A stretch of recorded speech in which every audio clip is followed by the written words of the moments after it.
I'm Kate. You can find me on Twitter at KatesD8s. You can find me on Twitch and Discord at KatesandD8s. And I am playing Deirdre. It's really funny actually. I haven't seen him in a long time, but it's really only been a couple months. And yet it feels like forever. My patron may be able to help. Who's your patron? His name is Ektiarn. The last time I saw Ektiarn was when I came home.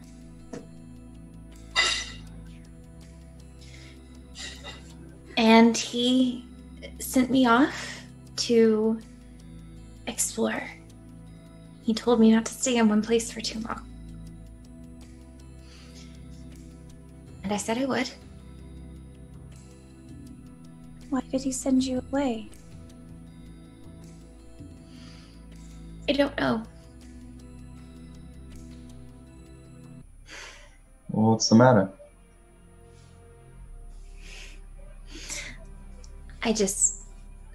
You remind me of someone that I miss very much. And,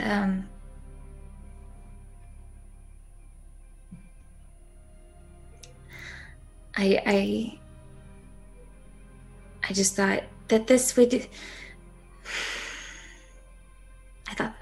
help the loneliness go away. I'm Nevin.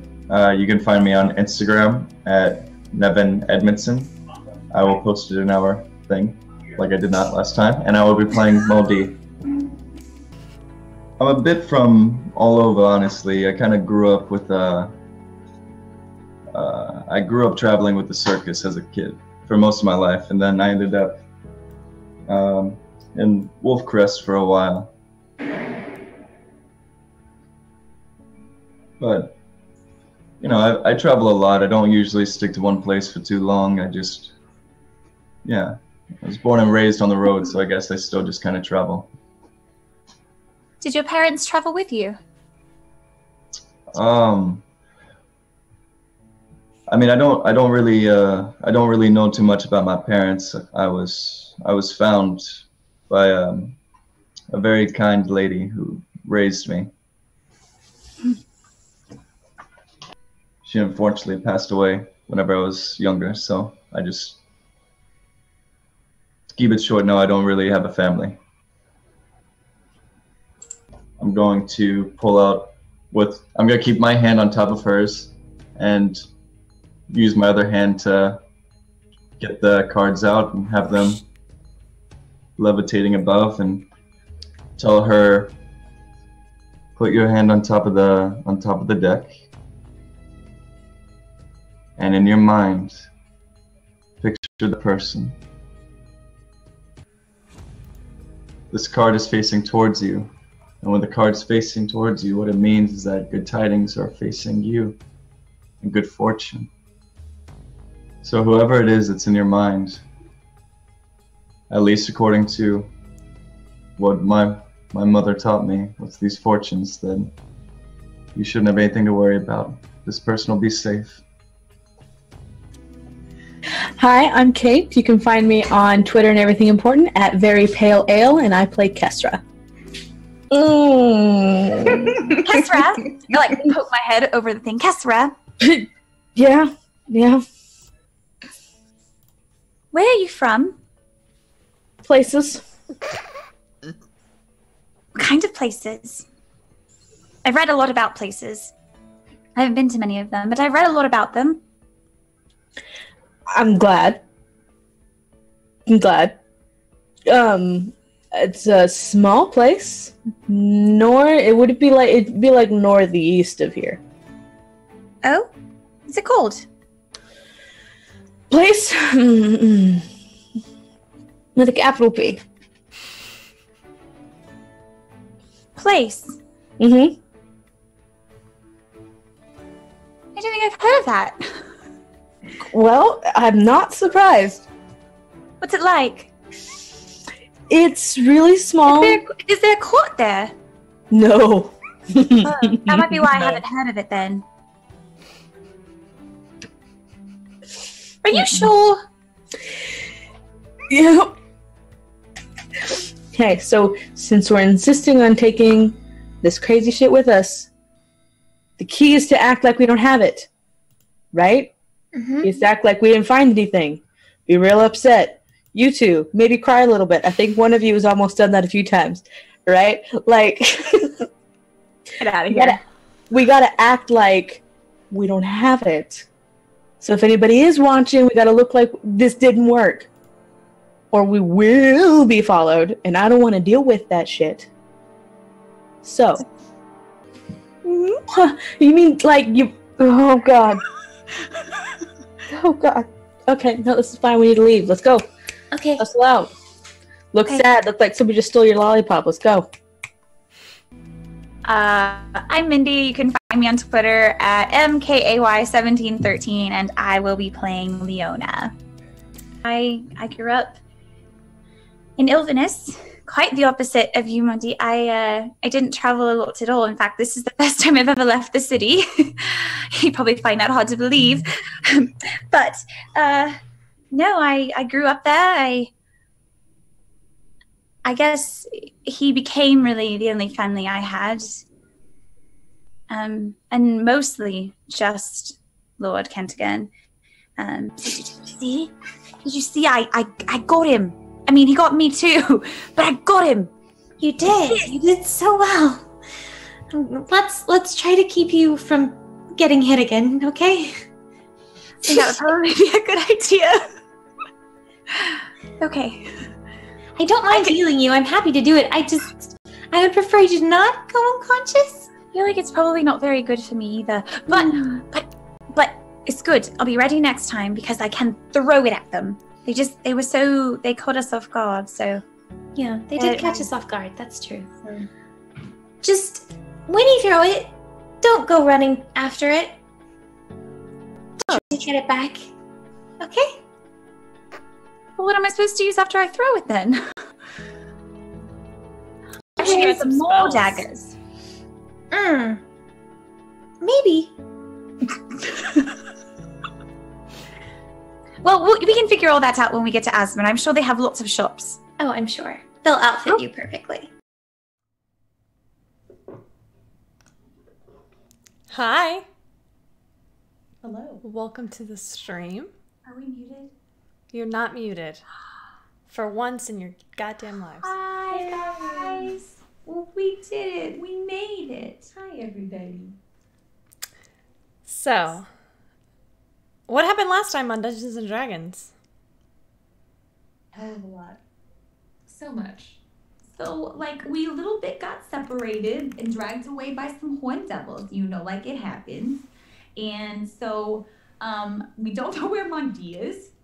Kesra followed after Leona. Kesra was guys, I'm not good at this. So Deirdre was taken and Leona was taken. We know they were both taken to like isolated areas. Were they both temples? One was an abandoned temple of Asmodeus, and the other one was a temple that was being created in the name of Helen. We were basically they told us like you can either give us your soul, like you can like promise us your soul, or we're gonna kill you. We did not cooperate very nicely, but it's okay because we had friends come rescue us. So Alexander came and saved me. He was real sneaky and real smart, and he like tricked the horn devil, and we got out of there.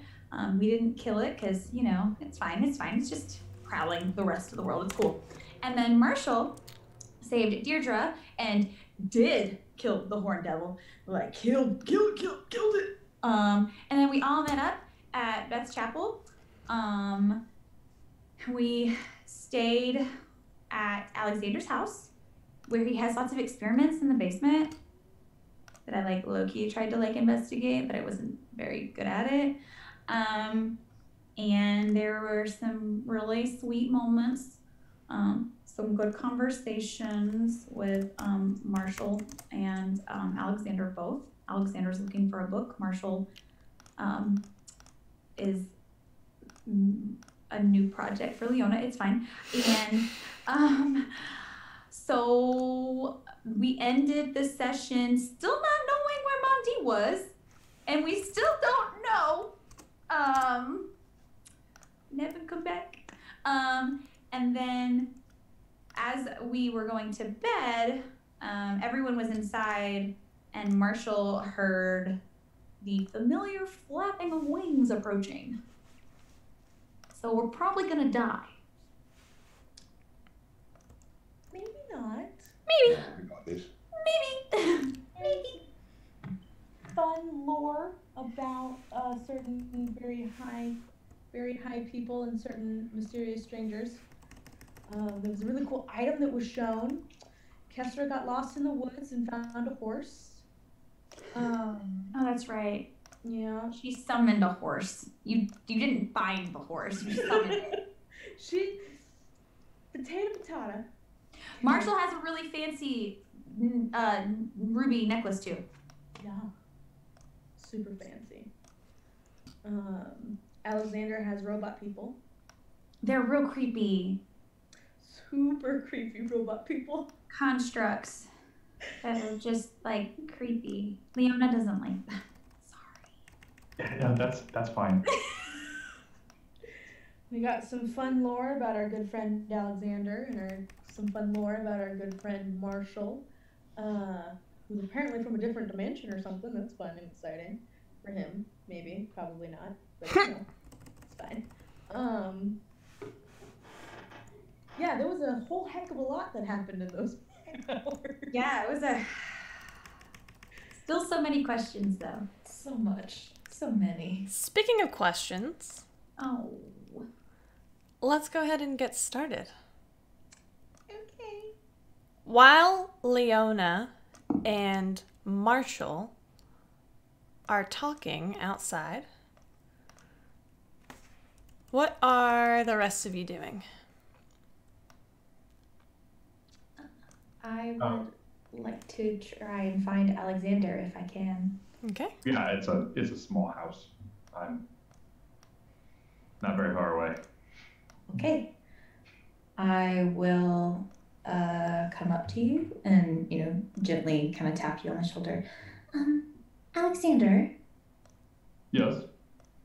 Well, first off, I just want to thank you again for saving Leona. I Oh, don't you're know. welcome. I'm very glad she's unharmed. She reached out to another one of our friends. His name's Mondi, and we haven't heard from him. And Fine. I am worried, very worried.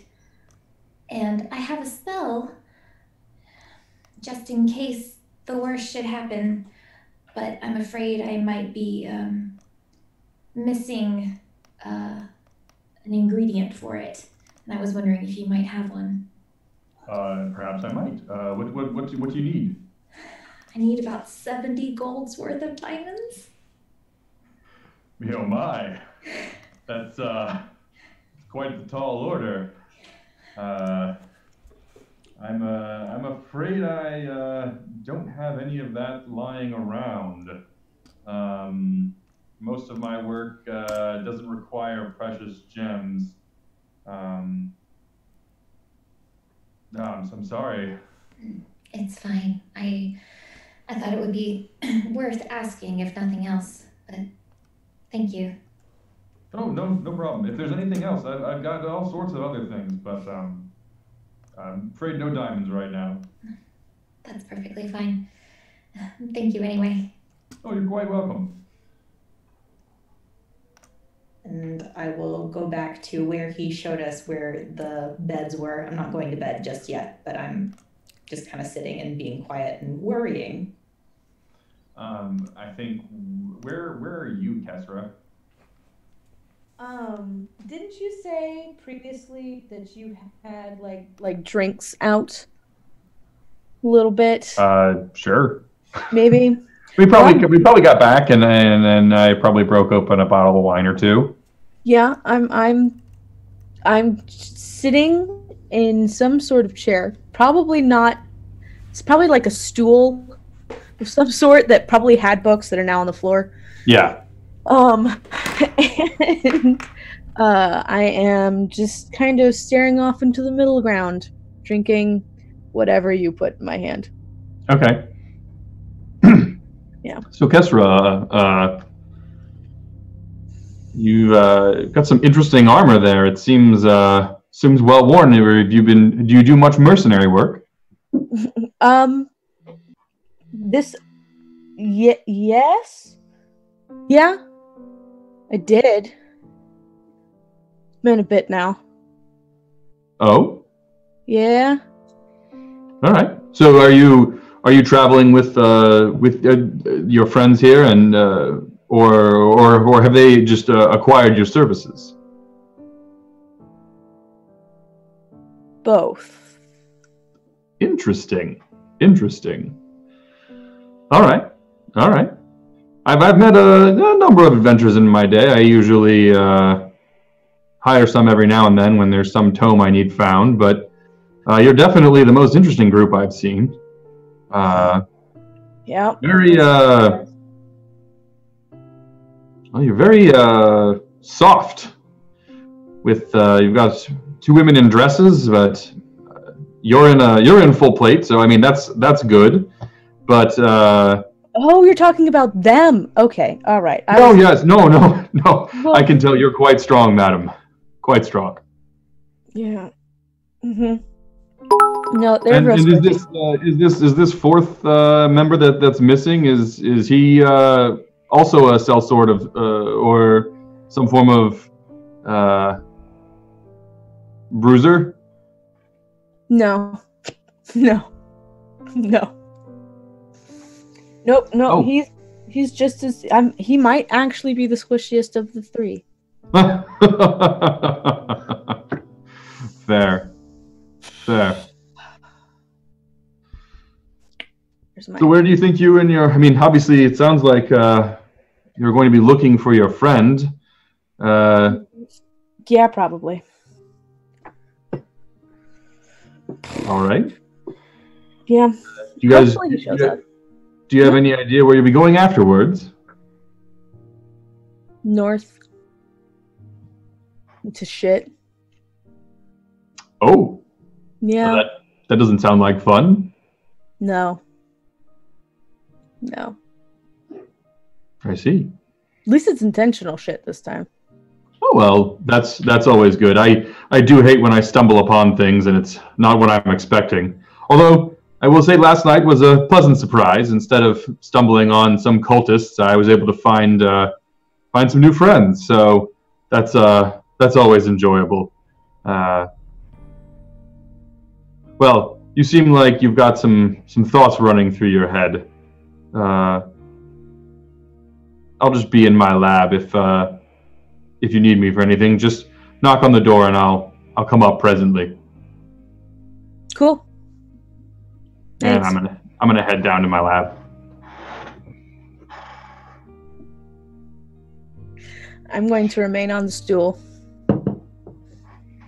I found this one nice, rather interesting knot in the wall on the other side of the room. I'm just gonna project all of my feelings on that knot silently while I drink the rest of the wine. Sorry, Alexander. It's gonna be how my night's gonna go, and unless otherwise occupied. Kesra.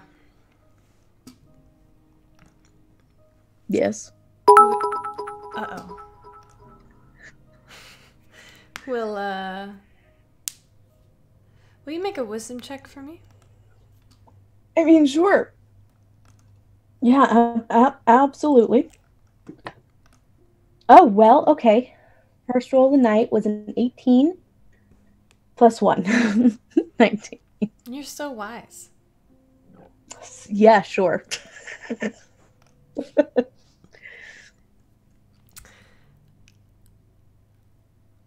You... Uh-oh, I don't have... Okay, this is fine.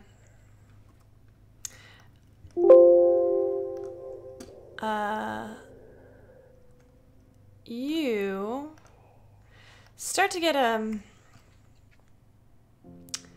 particular sensation in your chest.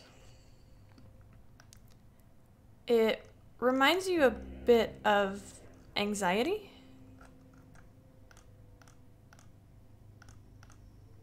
Like too much And wine. you're not really sure where it's coming from. I put down the wine bottle. Okay. I will kind of sit for a second, Okay. trying to see if like it's just a momentary thing, or if it's sticking around. Make another wisdom check. Okay. Oh, 8 plus 1, 9. Okay. You sit there for a little bit, contemplating on what you feel like you might have seen or felt. Mm-hmm. And it's one of those situations like when you're trying to remember a dream where the harder you try, the more it resists you. And soon enough, you feel it begin to dissipate. Maybe it was heartburn. It's been a day. It's been a week. It's been a month, honestly. Like pretty consistently full of shit, honestly, on a day-to-day basis. So I'm gonna chalk it up to the wine. And then ignore it. Okay. As is easy for you. Mm-hmm. Yeah. Give me just 1 second, guys. I gotta set this up. You don't know what this is, but I gotta set it up. Oh no. Yeah. I was debating on fresh air or not, but I know that Sunshine's still outside with what's his face. So gonna let her be distracted for a little bit. Enjoy Yeah, this. are you gonna peek out there? No. Okay. No. No.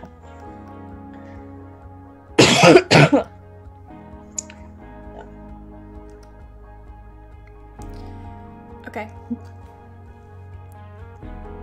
You can join us if you want. You're not there. No, I'll pass. Thanks though. So, that brings us to Leona, who has just walked inside. What do you do? I'm really tired. Mm-hmm. I'm probably looking around to see who is around. You see Kesra? That's pretty much it. Perfect! I'll go over to Kesra. Oh, they just updated D&D Beyond. Where is everything? Oh yeah, they did. They updated earlier today, Yeah, they like updated the as menus. literally as I was doing something Monsters. because Kate was like, Okay. God, that scared me. "Why are you looking up monsters?" I No. think I'm looking up monsters. I don't want it. No. Because those wing beats were obviously just Moving. late burns. I mean, that's what those wing beats were. That's what I assumed.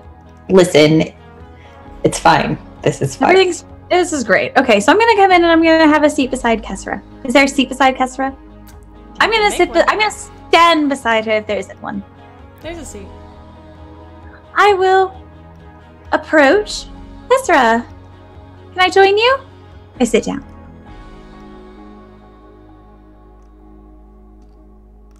What's up? What's your horse's name? Red.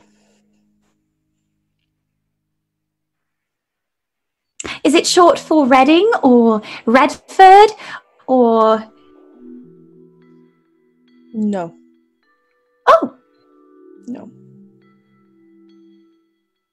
No. Okay. It's red. Yeah, we'll go with that. Yeah. You okay? Sure. Peachy. That was almost believable. Too much wine. There any more? Maybe. I honestly don't remember. I'm going genuinely curious now. I'm gonna reach down and pick up the wine. I'm gonna swirl it around and see if there's any. Is there any left? There's a bit. Here. Oh, do you know where the glasses are? No. Oh. Probably. I will start looking for glasses. Yeah. Okay. Opening random cupboards. I mean, you stayed at my house for a day, so that's right. You probably know that, like, where the kitchen is, and at least. I'm probably opening random cupboards anyway. Okay. Glasses. If I feel like there's anything exciting, I might see glasses and just keep opening and looking around. I'm looking for wine glasses, very specific, because I'm a fancy lady. So I'm just going to keep opening things until I find wine glasses or something else that is of any interest. I would say if you work your way around the kitchen, you definitely eventually find some very nice crystal wine glasses. Ooh, but nothing like fancy, like... Crystal wine glasses are very fancy. No, I mean like, ooh, I shouldn't have found this, but I did. Are you hiding anything in the kitchen? No, I don't think so. Okay, it's okay. I will stop my search once I find the wine glasses. I am probably singing some song as I do so. And I will rejoin you, Kessera, and I will empty the rest of the bottle, and I will raise my glass and wait for you to do the same.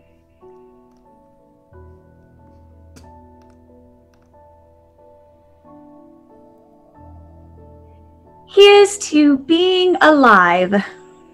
I will take a sip of my wine. All right. I'll drink to that. I assume it's good wine. So I can't tell. I assume that Alexander would have good wine. So I will actually drink most of this wine. You can have mine. It's kind of upset my stomach a little bit. You okay? Sure.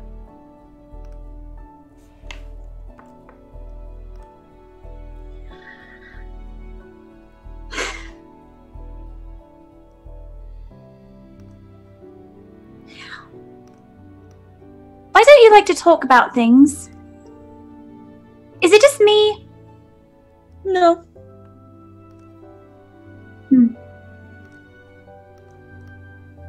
Well, you do know that if you ever wanted to talk about things, you could talk to me. I can listen.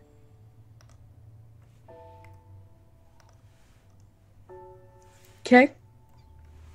Good. Okay. I'm glad.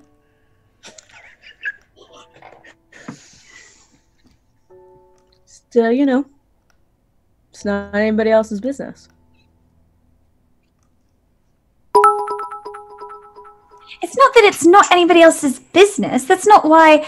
I do like to know things. But sometimes it helps to talk about things so that you can figure out how to deal with them. Not to say that you have things you need to deal with. But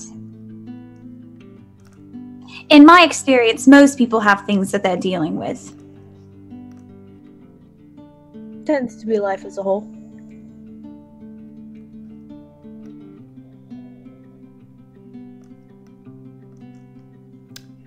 Marshall.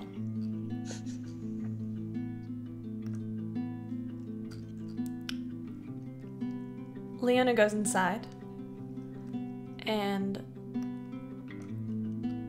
a short while later, you begin to hear the very distinctive sound of wing beats in the air. Make a perception check.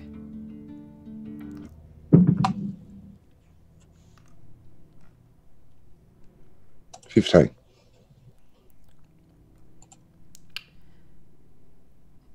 With your human eyes, it's hard to see in the darkness.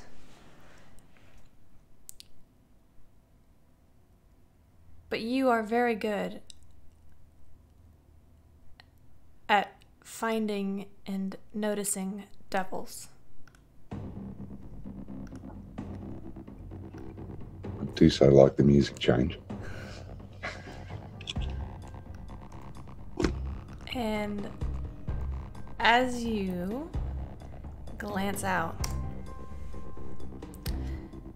you see two creatures flying towards you in the air. One of them seems to be holding something in its grasp. A body.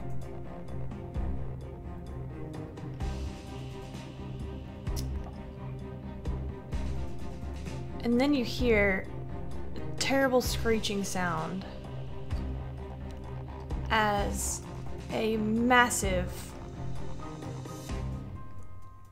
creature rides a shadow. And this shadow looks similar to a horse, but this horse has its bit and bridle are made of solid metal, spikes bursting out everywhere. Hooves on fire, mane fire, tail also made of fire.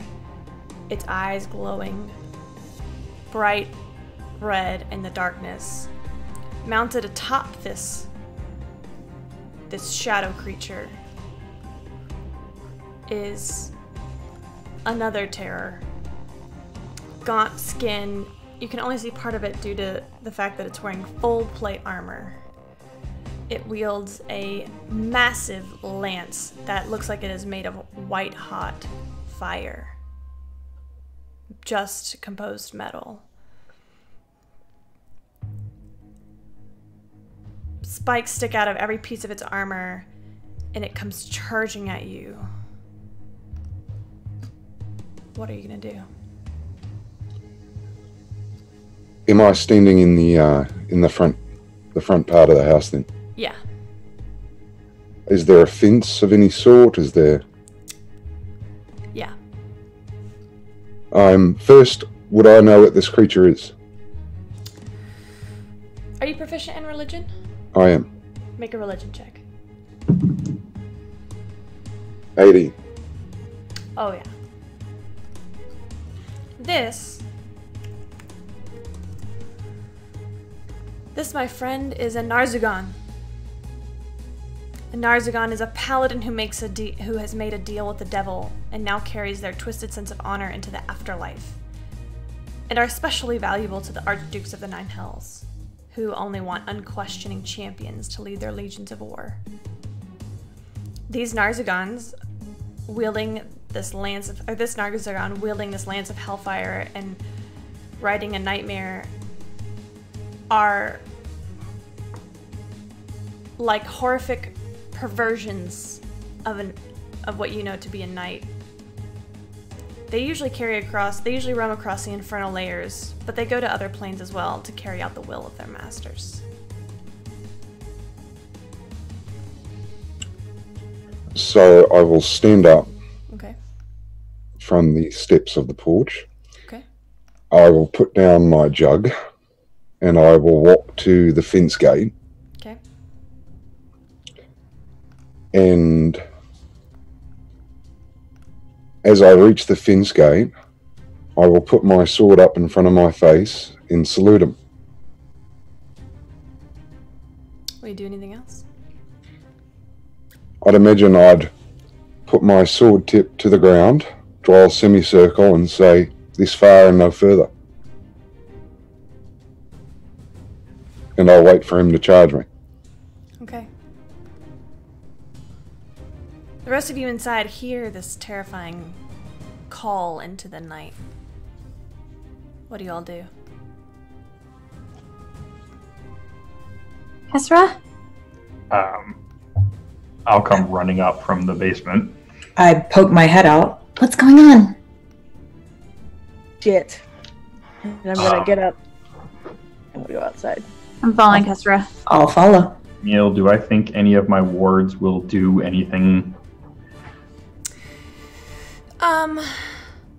You know that they will cause damage to specific types of creatures. Okay. I'll be following them out and communicating to my minions to come from the shed. Oh shit! And You have minions, mother bitch.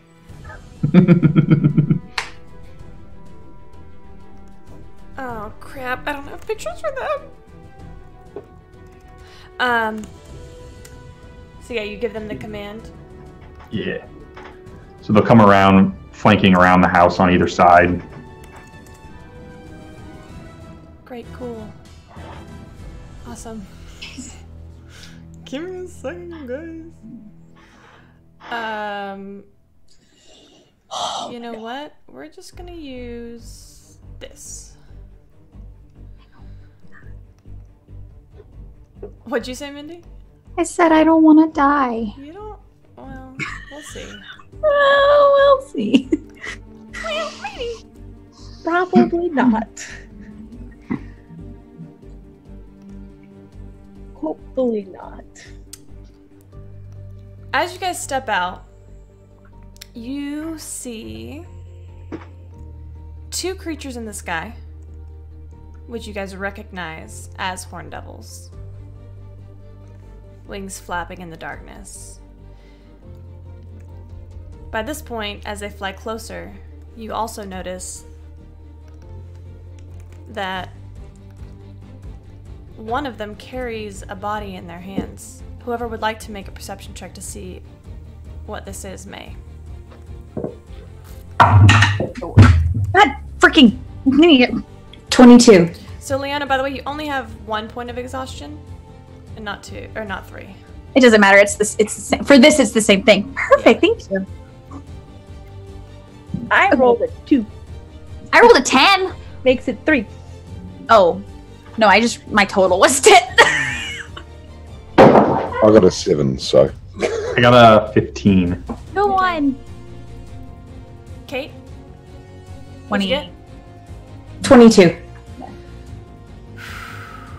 Kate, you watch just as you start to recognize this purple-skinned tiefling. You watch the horn devil just lets go, and the tiefling goes tumbling to the ground. I want to catch him. I want to go catch him. Okay, make an athletics check to see how far you can run. Oh, fuck.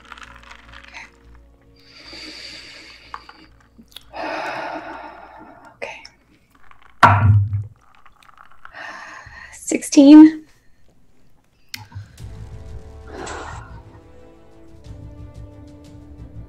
You run out of the house through the trees that are around this area, running towards Mondi.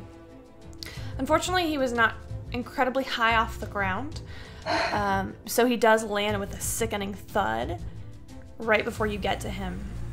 Fuck. As you run up, you notice that he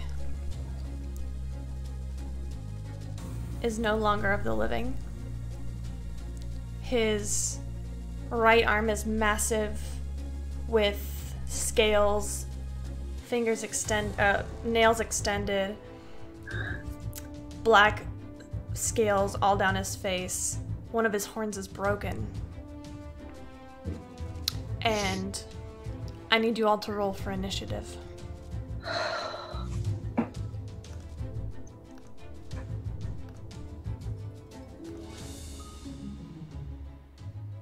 Cool. Cool. Great start to the session, guys. Yes, great. 14. 1 second, I'll call for it in just a second. How dare you? I'm just getting the map situated so that everybody can see. Yay. Yeah. Great.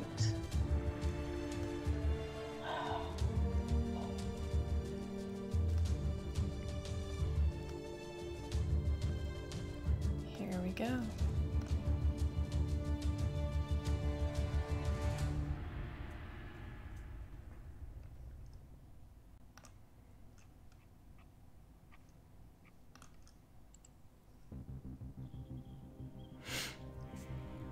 Awesome. Great. There's not a house picture here because I forgot. Oh, shit. It'd be like that sometimes.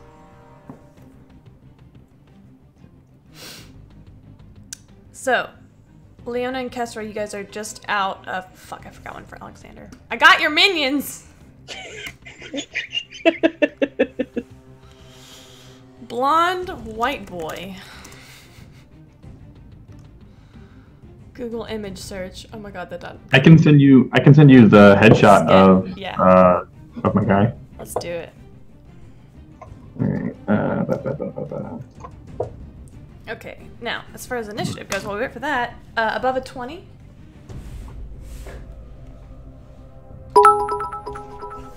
Rip Monty. Oh no. Did anybody get above a 20? No? 15 to 20?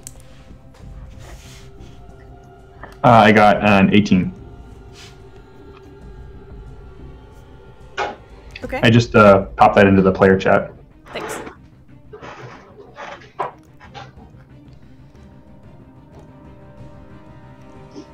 Uh, 10 to 15? 14. 10. Really, guys?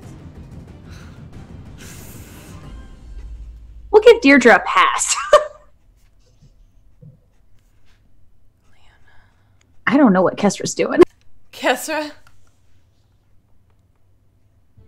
Kate? 3. 6. I rolled a natural 1. So.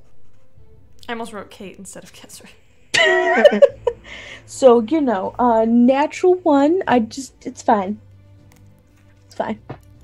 Gonna get that out of the way now. Get it out of the way now. It's fine.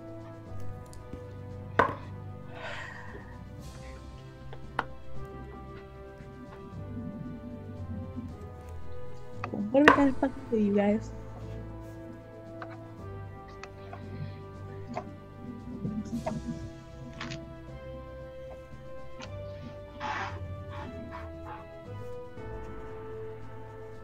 Okay. That's everybody. The first person to go is actually going to be Alexander. All right, Blondie, let's go. Roughly on the map, like, where do I think my wards would extend to? Well, let's draw something. And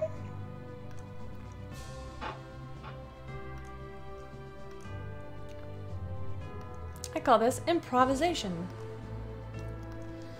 Your wards probably go like that. Do you guys love my drawing? These are your constructs. They're coming out. And Nugget, this is you. No. Come here, Alex. You can do it. Ah, I'm gigantic. Yes. Probably right over here. Oh. Okay. Is that fine? Sure. And that's within the ward. Oh. Oh, okay, sorry. The stream's still catching up. I'm like, oh, I didn't think I was that far out, but okay.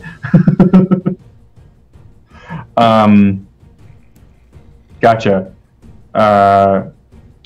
Then I'm going to yell out to I'm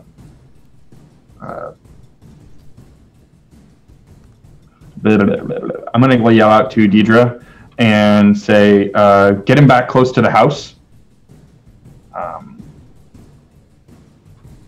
And then I'm going to run up to kind of where I think the edge of my wards are.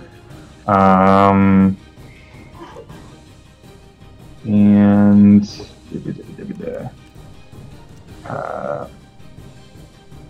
do I have? What's the range on that?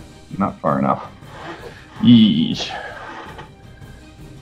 All right, actually, I'm going to get up behind Marshall. Okay, you're going to leave the ward? Yeah, I'm going to leave the ward. And well, I'm just be yelling, "Stay close to the house! It's warded against these things!" And I'm going to have my... I'm going to mentally command my familiars, the one on the left, to go and protect Deidre, and the one on the right to move in towards me.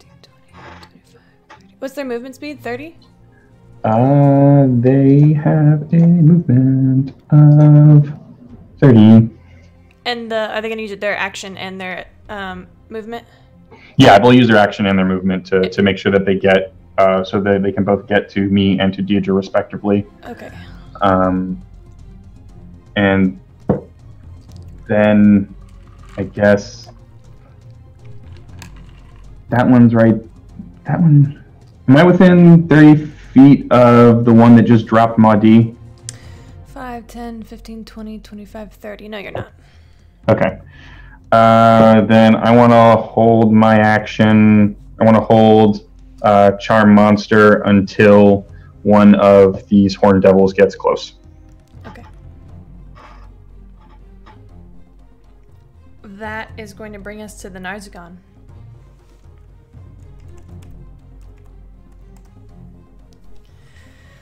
You all see, exactly as I described earlier, this massive mounted fiend. And he... Let's see who he goes after.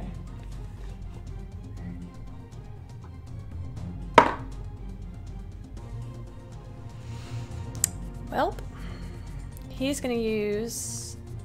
He should have been a little closer than this, you guys, but he is actually going to make his way to Deirdre. And he is going to use... Oh, he doesn't even have to get within 10 feet. He doesn't have to get within 5 feet of you. He's about 10 feet away from you. And he's going to use his Hellfire... Actually... Ha! He's going to use Infernal Command. Which means that each... Sorry, this is a thing that he has. Each ally of his within 60 feet cannot be charmed or frightened until the end of his next turn. Damn. Sorry, the other one's worse. He's gonna make 3 Hellfire Lance attacks on Deirdre. Cool, cool, cool. DM. Yes? I don't know, you can clarify. I'd like to use my reaction. Okay. Be within 30 feet of me. Say that again? Is she within 30 feet of me? She is. Give me one moment. Let me check something. Oh, pardon, it's 15 feet. Is she within 15 feet? 5, 10. I would say yes, she is. Do I have to declare my reaction before or after she's hit? Which reaction is it? Heart of the Guardian. Giving the person part of your AC? Yes. Before. Before? Yeah. Then I'll use my reaction to give her 22 points of armor class.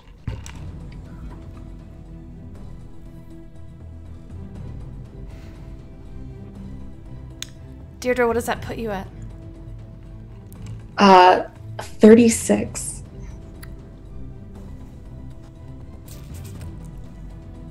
Okay.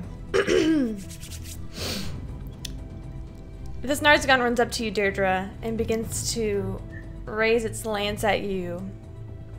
And as you see this white hot beam coming at you with a natural fucking 20. It comes at you, and then you feel warmth surround your entire body. And you look over right next to you where Marshall is standing, and he looks like a shadow of his former self. He looks weakened, he looks tired, he looks like he might blow away in a breeze.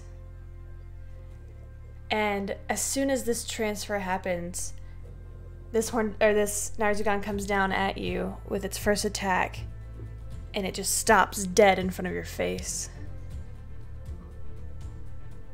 Raises its lance again, angry. Throat begins to make another attack. It doesn't hit. And then the third time, filled with rage, he lets out a horrible scream as he raises his lance for one last blow. And it just stops. He looks over at Marshall.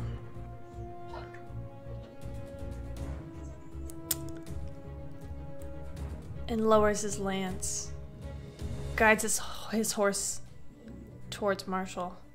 That's the end of his turn. Shit. That's gonna bring us to Leona.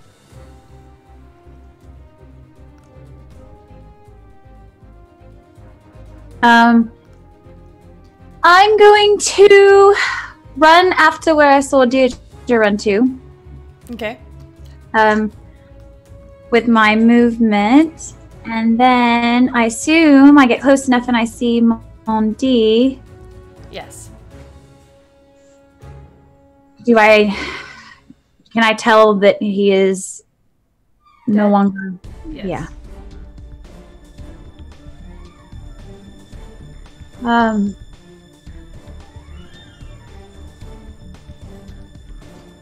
I'm going to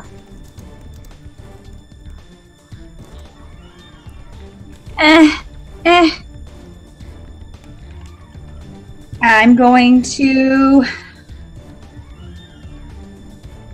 Deirdre, you're on deck. I'm going to use my action to move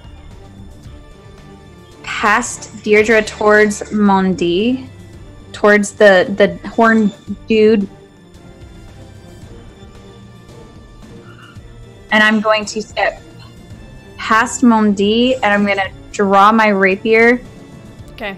And turn back to Deirdre. Get him out of here! And I'm going to just...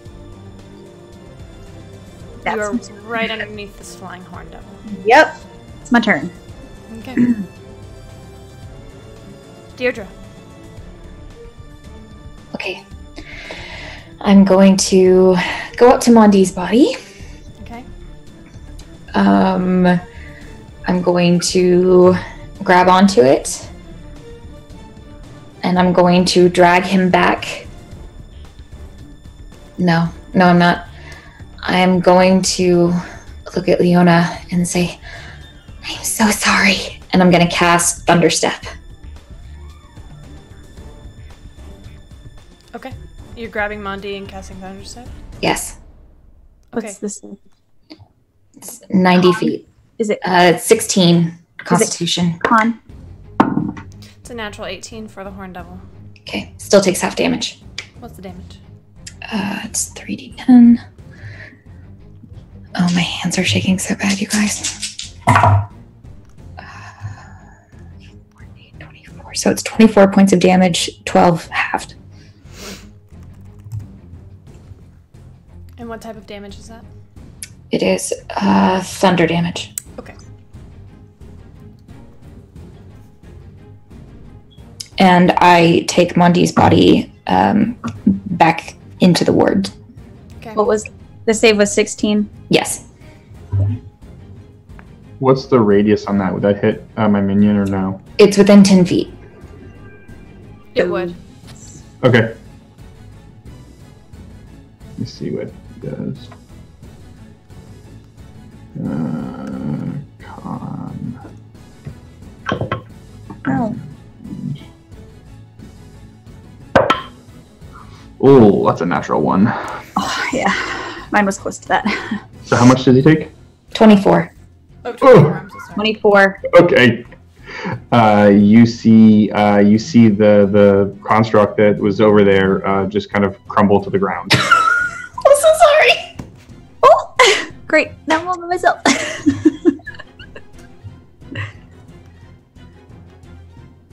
Alright, we're gonna make him a little sadder. And so how far where are you are you going back within the wards with Monty? Oh, sadder. Does Yes, the creature have to be willing?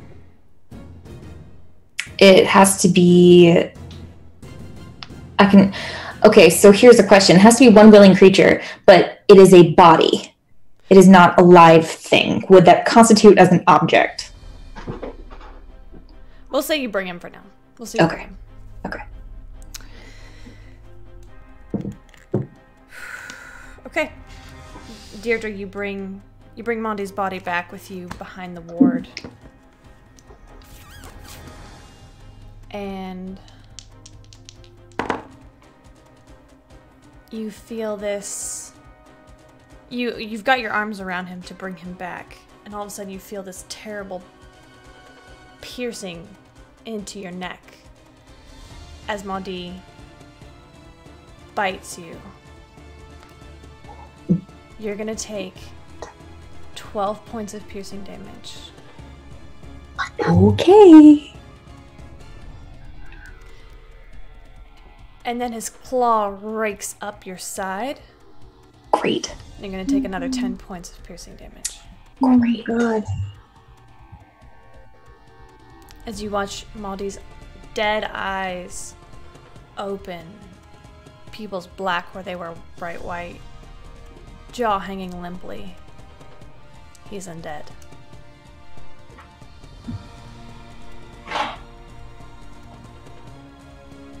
Fuck. That's going to bring us to the Horn Devils. This first Horn Devil is going to 5, 10, 15, 20, 25, 30. He can almost get to you. He's going to use this whole action to try and get to you, Alexander. He's not going to be able to do anything, though. Okay. I guess I waste my spell on him. I try and hit him with Charm Monster with and it just kind of bounces off of him. Yeah, unfortunately. Okay. We'll F. Sorry. The second Horn Devil is going to look at this fresh prey underneath it. And it is going to make 3 melee attacks against you, Leona.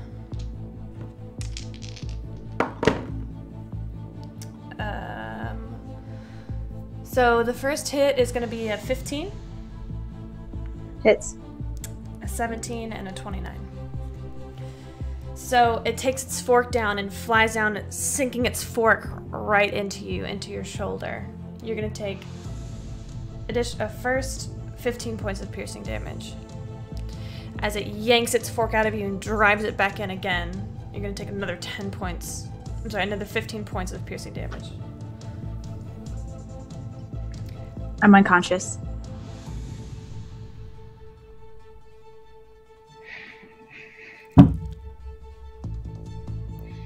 It's still making its third attack. With the tail.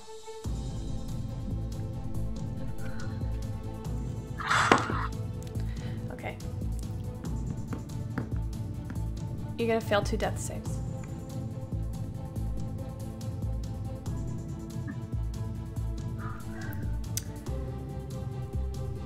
Kesra. Cool. You watch Cool, this cool. unfold in front of you. Yeah. I am highly concerned about Chuckles hacking and slashing at Sparkles, but Sparkles isn't my job. So I'm going to unsheath my gigantic sword. Yeah. I'm going to dash towards the Horn Devil.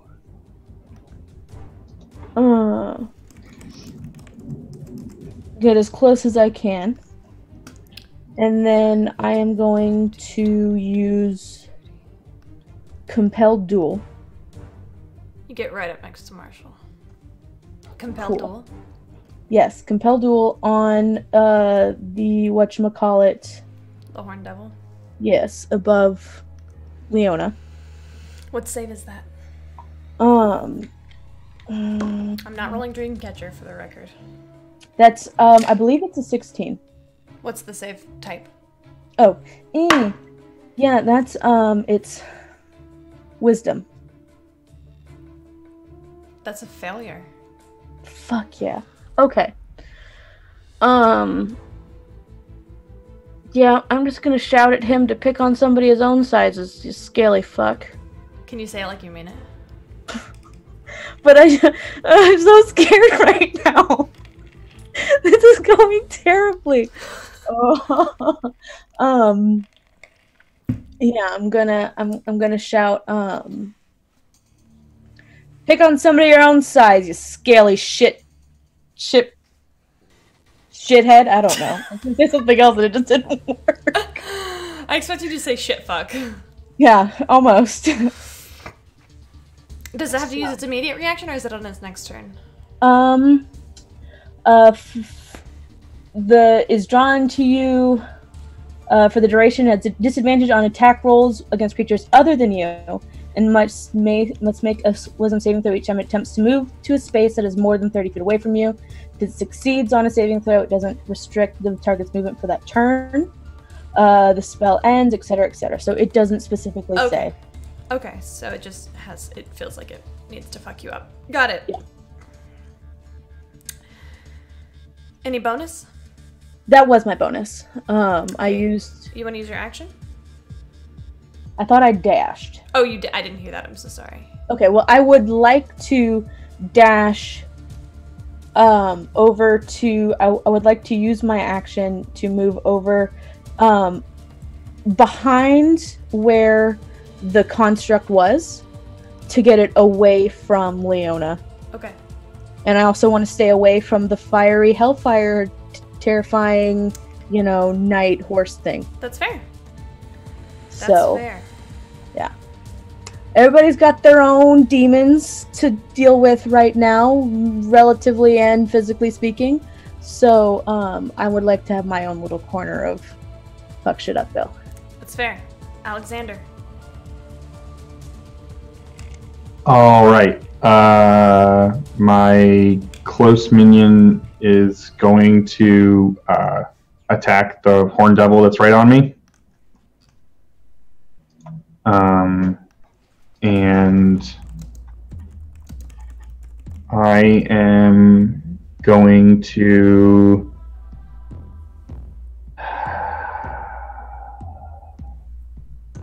Yeah, I'm going to back up so that I'm within 30 feet of the Horn Devil and hopefully in the wards, and I'm going to cast Blight on the Horn Devil.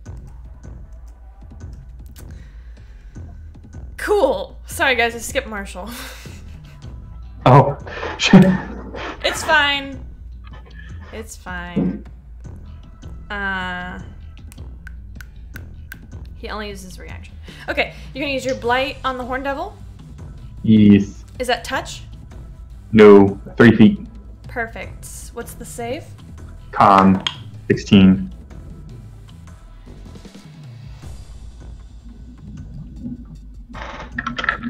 You guys, that's a failure. Huzzah!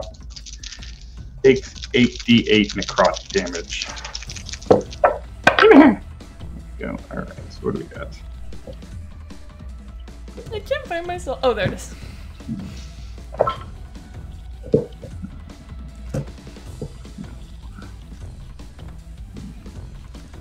So that's 33 points of necrotic damage. Okay, what does it look like?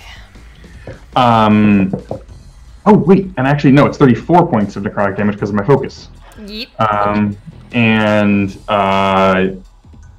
you're going to see Alexander, his skeleton or his minion is going to move in, and he's going to just raise his staff, and you're going to see him kind of like pull his hand across it, and you're going to see this green flame kind of come across it, and he's just going to drop it into the ground, and it's going to just seep up, and you're going to see green veins just like pierce through this devil's feet and then just pull back into the ground. Okay. And then I need to roll for my Skelly. Skelly! He misses. Okay.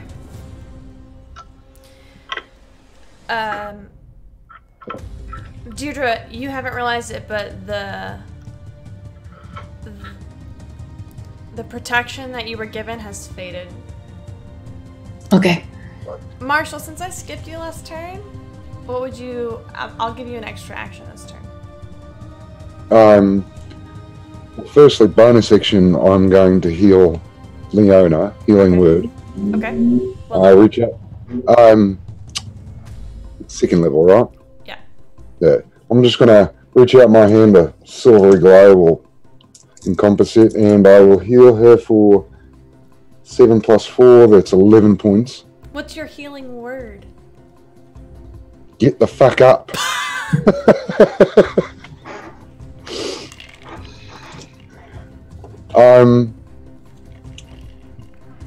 It's good because she was next. And let me just look at the map. I'm the bloke in the gold and brown, right? You're right here. Alright. She's up. I will charge at the Nazagon. Okay. And you said I have 3 actions then, yeah? You have 2 actions. So 2 actions. Because you can make 2 attacks, so you can make 4 attacks. So what I'm going to do is... Alright, just 4 straight attacks. Okay. I'll try to do this quickly. You can roll for all 4 if you'd like. That is a 28. That is a 24. Yep. Oh, that's a 13. Nope. And a 28. Yep. All 3 of those hit. Bloody hell. Alright, I'm not going to put any smites behind them because Christ almighty, I'll be here all day. And I want to save some of them.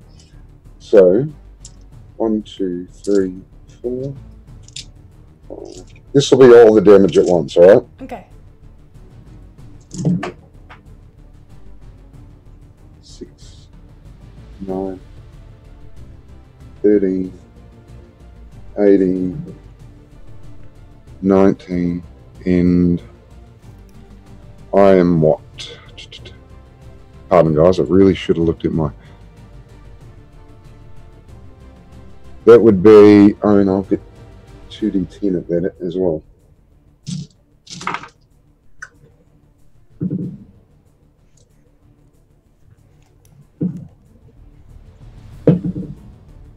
It would be 43 points of damage. Okay. What does it look like? A white-hot gleaming sword comes down upon this Nazagon and he just slashes him right into the collarbone. Again and again. Okay.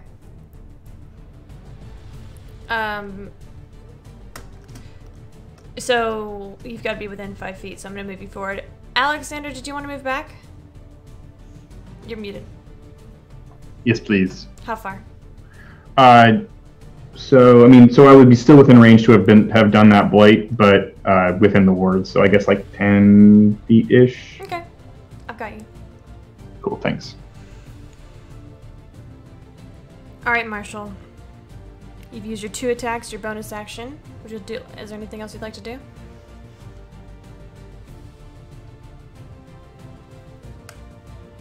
You muted.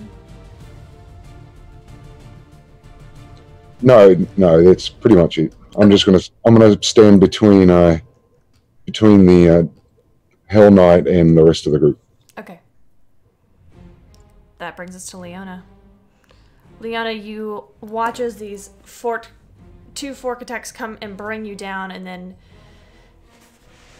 as you go down and your eyes are still open, you're technically conscious, but you have no control over your body. And as this tail comes down on you, you feel the pain seeping through your body. And the first thing that you think of is Roman. You think, if only he were here to save you. Like he said he would be. And then your mind shifts. You think about Richard.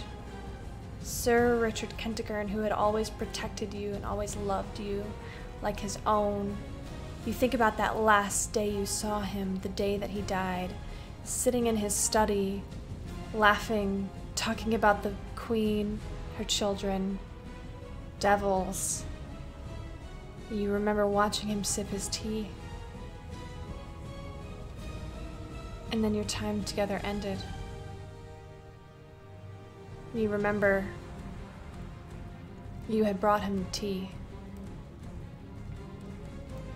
And then you're brought back. And you hear, "Get the fuck up!" What is your turn? I will shakily get to my feet. Okay. I'm gonna turn back to look towards, because Marshall's the one that yelled at Abby, right? Yeah. And I see big fiery dude, and I see a horned devil, and then I see a horned devil on Kesra. Yes. The horned devil has not moved towards Kesra yet.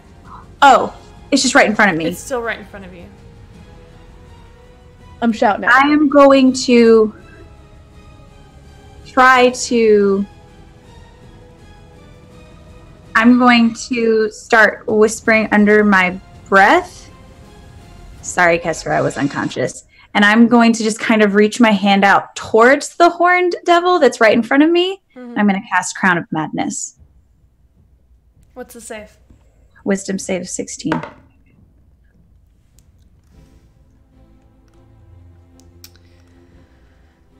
Wisdom save of 16. That's unfortunately going to be a 19.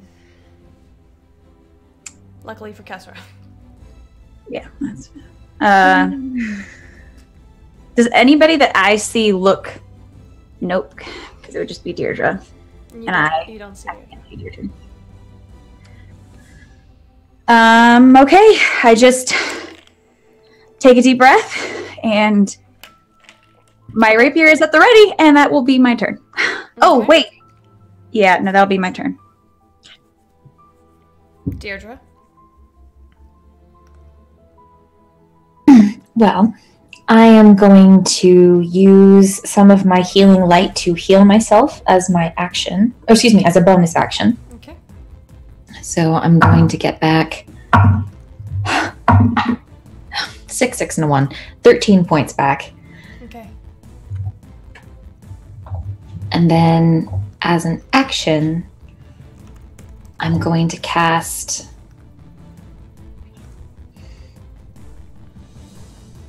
Blade Ward on myself. Okay. And then as a free action, I'm just going to be like, Monty, please. Please. And that's my turn. Okay. That brings us to this creature in front of you's turn.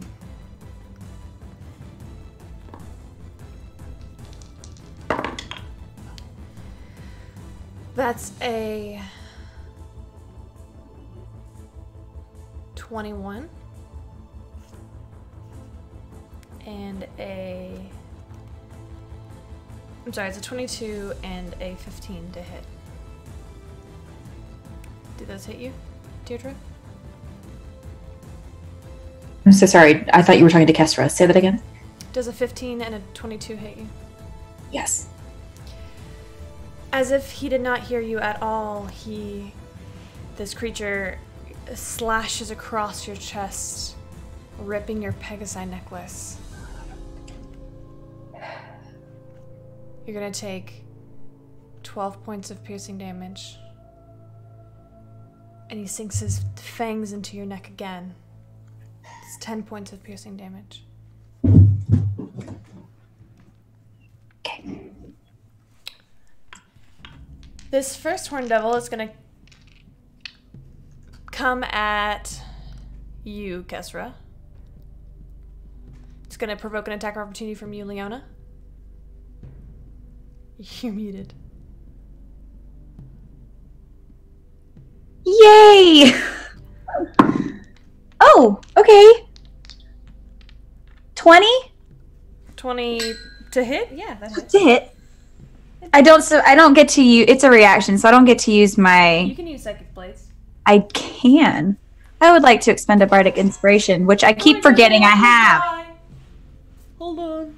I don't know where my D8 is. Oh. Okay. It was Dreamcatcher. Had to go get it. Well, that's not great.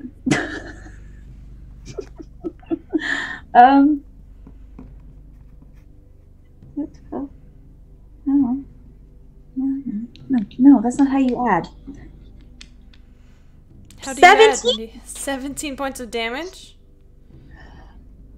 Okay. Is that with Psychic Blades? It is with Psychic. What does it look like when you use Psychic Blades? It's literally just a scream. Okay. Which is unusual because usually Psychic Blades, well, if anybody would have ever seen it, it would have been silent. This is the first time it is audible from her. You tear a gash down his leg, and he just keeps moving. Kesra. I'm sorry. Quick thing. Mm-hmm. Do the attacks from Mondi count as weapon attacks? Are the claws and teeth weapons? Why? What's the thing? Because Blade Ward, I would have resistance, and I would have taken half damage from both of those attacks. Okay. Ooh.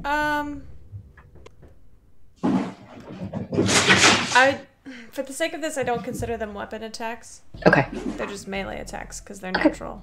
That's fair. Okay, thank you. Good clarification, though. Okay.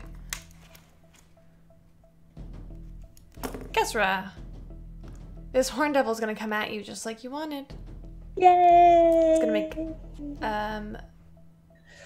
as it's coming towards you, while it's on its way, it's gonna use its Hurl Flame. You watch as its hands begin to circle around each other, a massive ball of flame appearing, and he just throws it at you. Cool. That's going to be a 20 to hit. Yeah. You're going to take 14 points of fire damage. Great.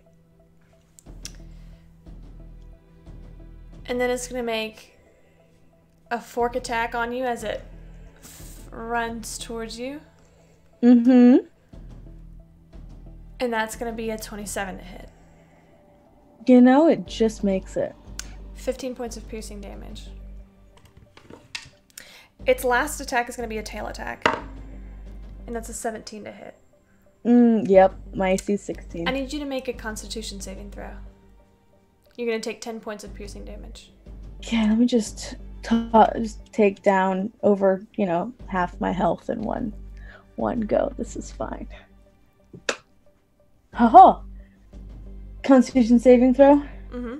15 plus 3, 18. That's one more than you needed. You do not suffer an infernal wound. Well, thank goodness for that. Mm-hmm. Kesra, it's your turn. Is it my turn? Oh, it is your turn. Cool. Good. That hurt a lot. Yeah. A whole bunch. Ooh, do I need to make a wisdom save? No, not yet. You do. Because you took damage. Yeah. Oh, in addition to this, as it approaches you, you guys, whoever it happens to be looking, Kestra, you see it look at you with confusion. It looks at your blade, and then it snaps its fingers, and your blade glistens with red energy for a moment. Highly troubling. Highly. I need you to make a wisdom saving throw. Highly troubling. Oh, well, that was almost a natural 20, but instead it's a 2. Would I recognize what this thing was doing as a spell? Go ahead and make an intelligence check.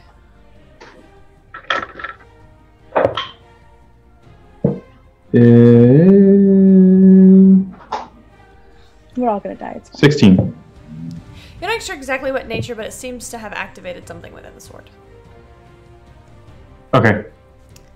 Because the DM forgot. fine. Don't think about it too hard. It's activated now. It's working now. Okay.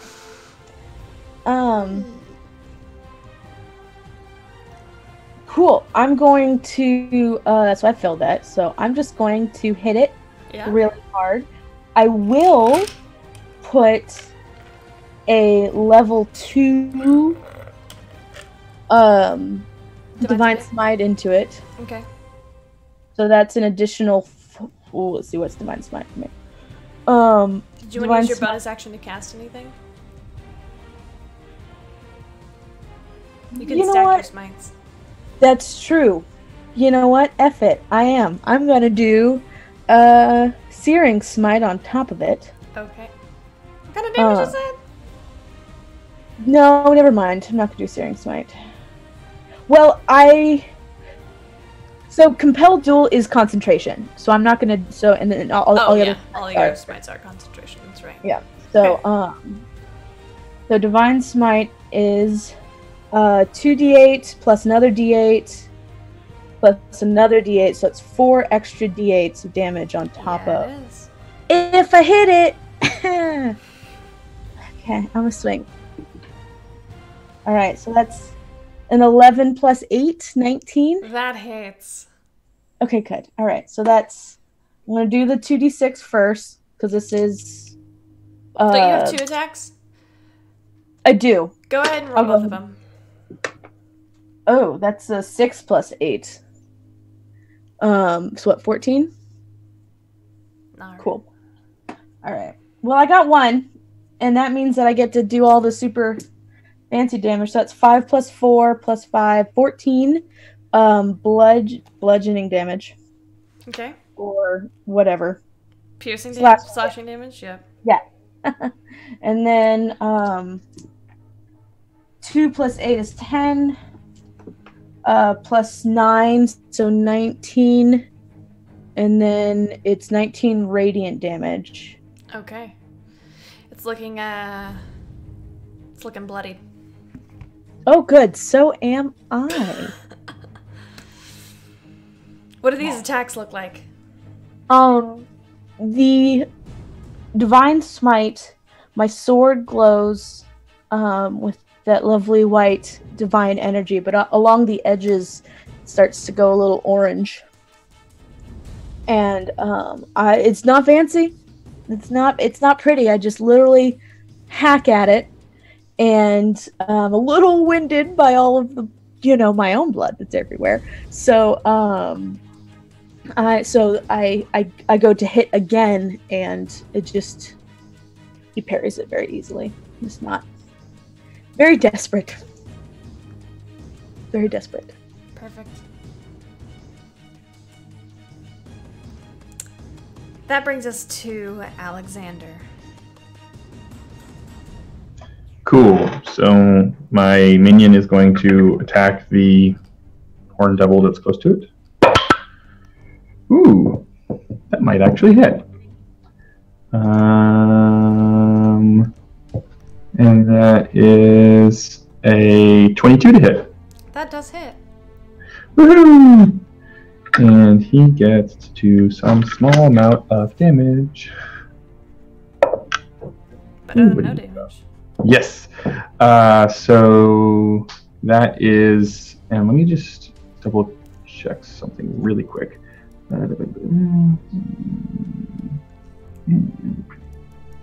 And damage rolls. Sweet. So that is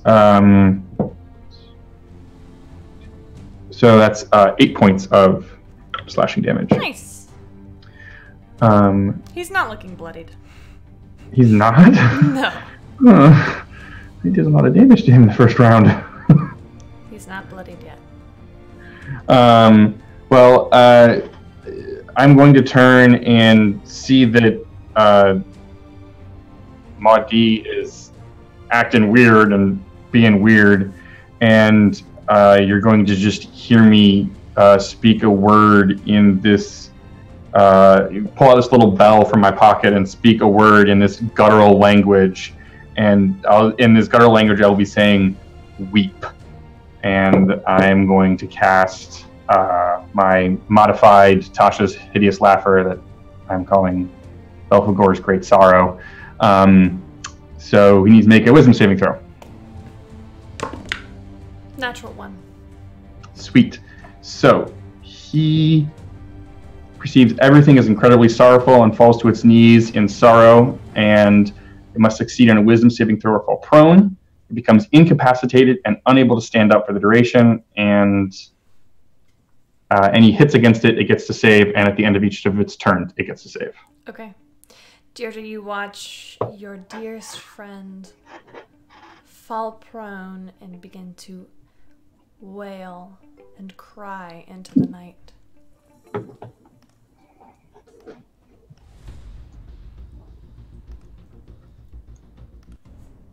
That's going to bring us to Marshall. Alright, so I will lift my sword straight up above my head, and my sword will begin to crackle with electrical energy. And as a bonus action, I cast Thunderous Smite. Okay. Then I will look at the knight in front of me and say, now it's time for me and you to get serious, mate. And I will come straight down on it, probably around the abdomen because he's sitting on a horse, and I will attack him. Okay. First attack. 11 plus 17, 28. That hits.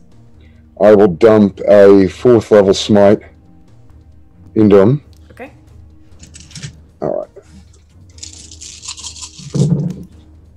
So, 6, 14, 20, 25, 29, 35,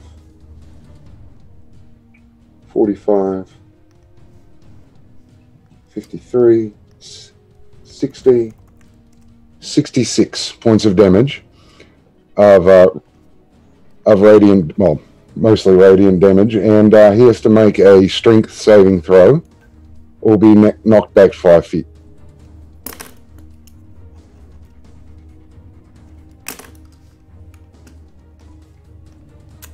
Okay.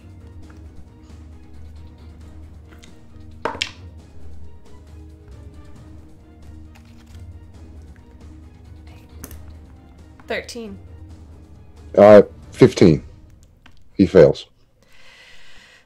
I knocked the fucker off his horse. Yeah, you watch his, are you driving your sword through his chest? Yeah, going straight at him. Your sword lights up with this divine energy as you slam the pointy end into the bad guy. It's with enough force to knock him directly off of his horse, and you come down on one knee. Your sword embedded in his chest.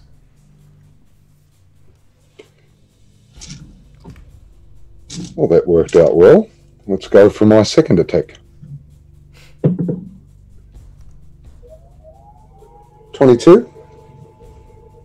That also hits. You have advantage because he's prone. See if you get a crit. Alright.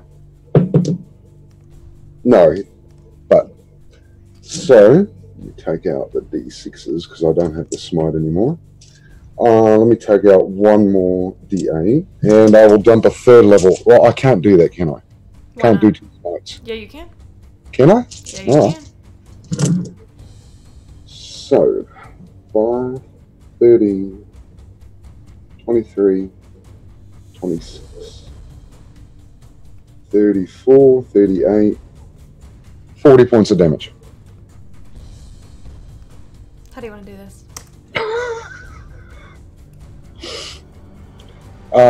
As I've got him down on the ground and my sword is embedded in his chest, I will take it out and put my foot on his chest and say, "Sorry, brother," and I'll come down at his neck.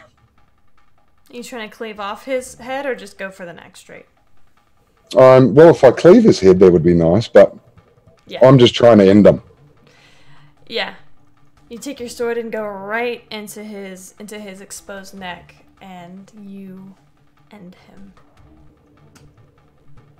And I'll stand up and turn and look at the rest of the battlefield. Okay. You see Kesra looking a little rough.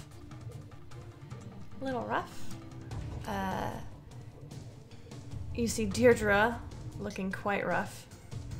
And Alexander behind the barrier. Deirdre seems to be, you can see her from where she is, she seems to be fighting off Mondi.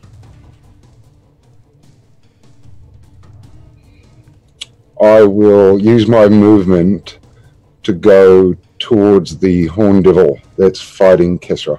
Okay. You are on it like a bonnet.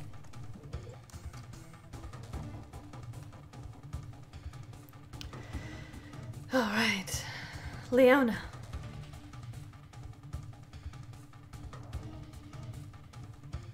Oh, okay. Sorry, I was trying to go back between so I could see the map.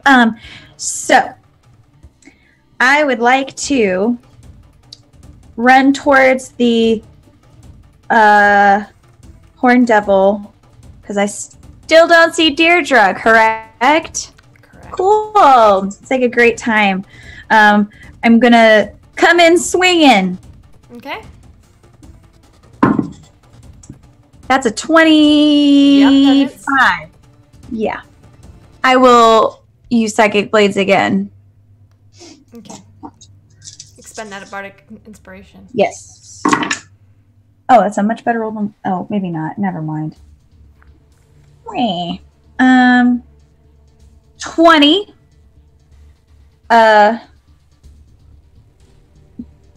I don't know. It doesn't matter what type it is, right? It doesn't. Okay. As long as it's not fire or poison. No. And then as a bonus action, I will kind of look towards Kesra. Deep breaths, you're okay. Now cast Healing Word at 2nd level. Get a really sarcastic thumbs up back. Oh, I rolled really nicely for you, though, so you get 11 points back. Deirdre, you have inspiration. Thank you. Also, Leona, you still have inspiration from last session. I do. We couldn't remember if I still had it. Okay. Okay. Should have told you that before your turn, but whoops. Fine. That's my turn. Deirdre? Okay. Well, I'm going to use 2 more slots of Healing Light to heal myself. Okay, what does that bring you to? 2 left? 1 left. Okay. I get 9 hit points back. Which is great, because you are not doing too great. I'm really not. And then seeing Mondi break down, I'm going to look down at my necklace, and I'm going to look up, and do I see the Horn Devil that the construct is fighting? Yeah. Okay. Then I am going to cast Eldritch Blast on it. That's going to be a disadvantage, because you are in melee with another creature. Okay. Oh, shit. Yeah, of course. 12. That's a miss. Okay. You try and reach up your hand to aim this Eldritch Blast, but Maudie is clawing at you and... Don't you get 2 bolts? I do get 2 bolts. So I guess I roll for both. Is that correct, DM? Yes. Okay.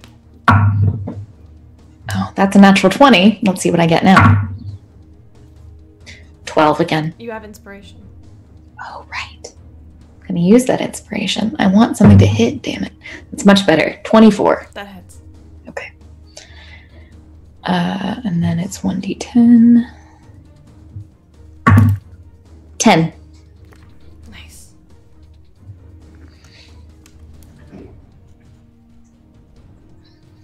Okay. Anything else? No, Action, that's bonus here. action? Okay. It's Maudie's turn.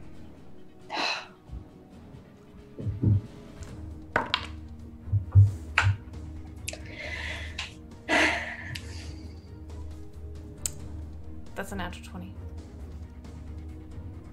On the save? What Yep, save? but that's the end of it. But that's the end of his turn. So On his first attack. he doesn't get an attack. What? Oh, fuck! Scheiße! Incapacitated. He's Yeah, I was- incapacitated, so that is his Thank save. goodness. That is his save. He has saved from Yeah, whatchamacallit. Belflargo's Belphegor's great sorrow. Belphegor's great sorrow. Guys, whew. See? Even I need some help sometimes. That brings us to the Horn Devil. The Horn Devil and Kessera is going to make 2 fork attacks. Go. That's going to be a 16 and a 24.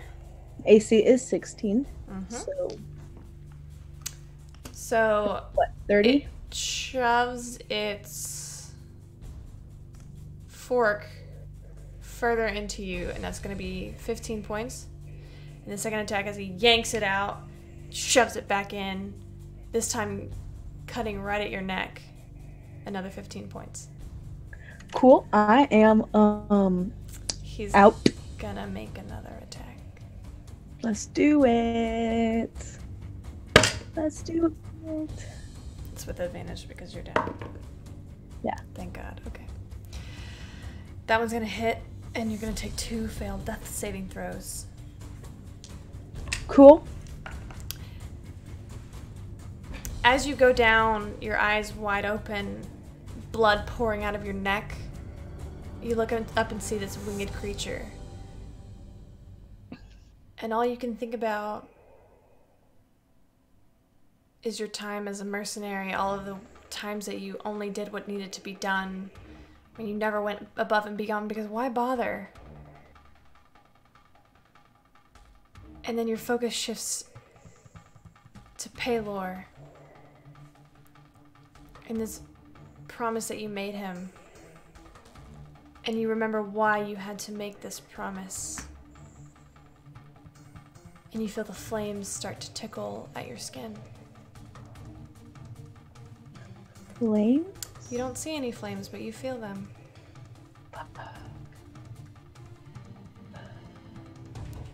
The second Horned Devil is going to try and fly at you, Alexander.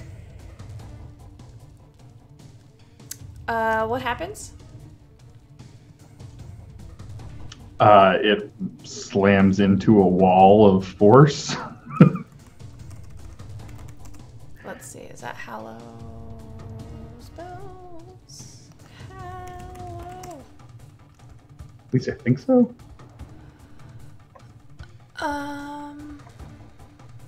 Undead can't enter, or yeah, they cannot enter the area.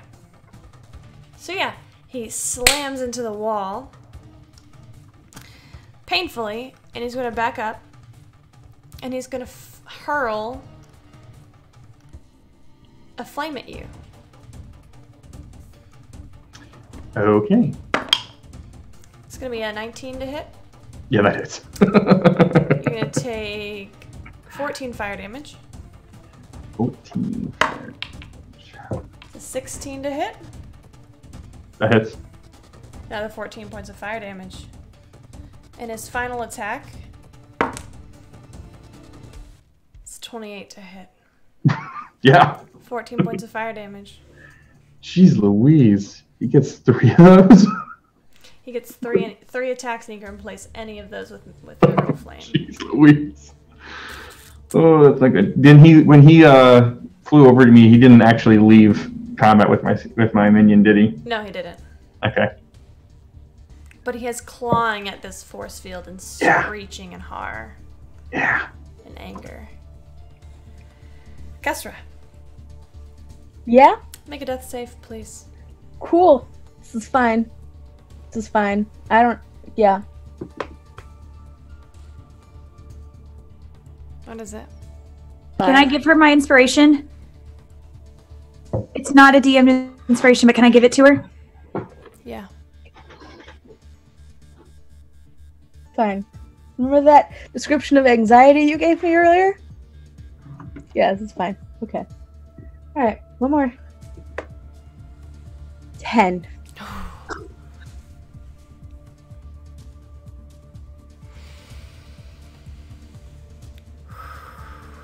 This is fine. Mindy? I love you. Thank you so much. You also have inspiration, Kesra. So if you'd like, Leanna, you can take that inspiration back. She can keep it if she wants to give it back later and I need it. That's fine. Keep it for now. I will definitely give it back if you need it. God, thank you. Thanks. Okay. There you If go. that's okay, DM. Yeah, it is.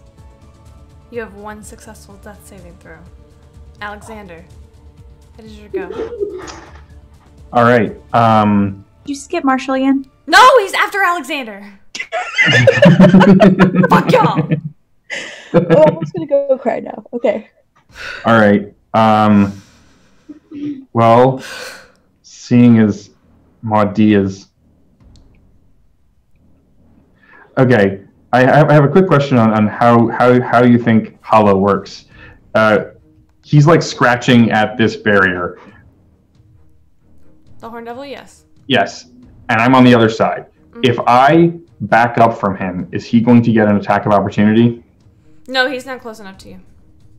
Oh, he's not close enough to me. So he's backed up with. He's outside of melee range of the. Even if you backed up, he can't enter it to hit you. So. Okay, is he within melee range of the barrier? Like, if I'm at the barrier's edge, can I reach out and touch him? Yeah.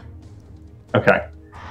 Then, in my charred clothing, kind of just not feeling very good, I'm going to walk up to the edge of this barrier and just basically, like, as I see him clawing, I'm going to try and reach out and basically grab his hand and cast Vampiric Touch. Okay, because of the nature of this, first I want you to make a dexterity check. Okay. 15. Okay, you successfully grab onto his arm without him scratching you. Sweet. And then it's an attack roll. Okay. It is an attack roll. What level are you casting at before you roll? I have to cast it at 3rd level because I don't have any more 4th level slots. Okay.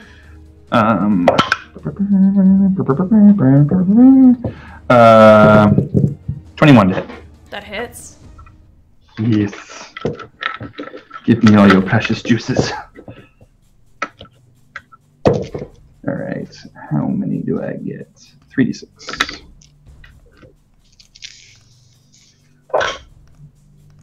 Alright, so I do 12 points of necrotic damage. Okay. And so I get back something, right? You get half of that. I get half of that back. So I get back 6 points. And then I'm going to back up and see if I can't get some cover, if there's any. Yeah, there's a tree right behind you. Okay, yeah. I'm going to try and get some cover. Oh, and my Skelly is going to attack.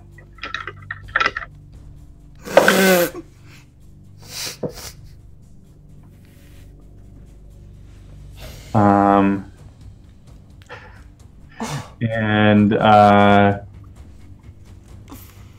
that's gonna be not enough to hit, I think. No, like 14 to hit, so. Yeah, that's it. Perfect.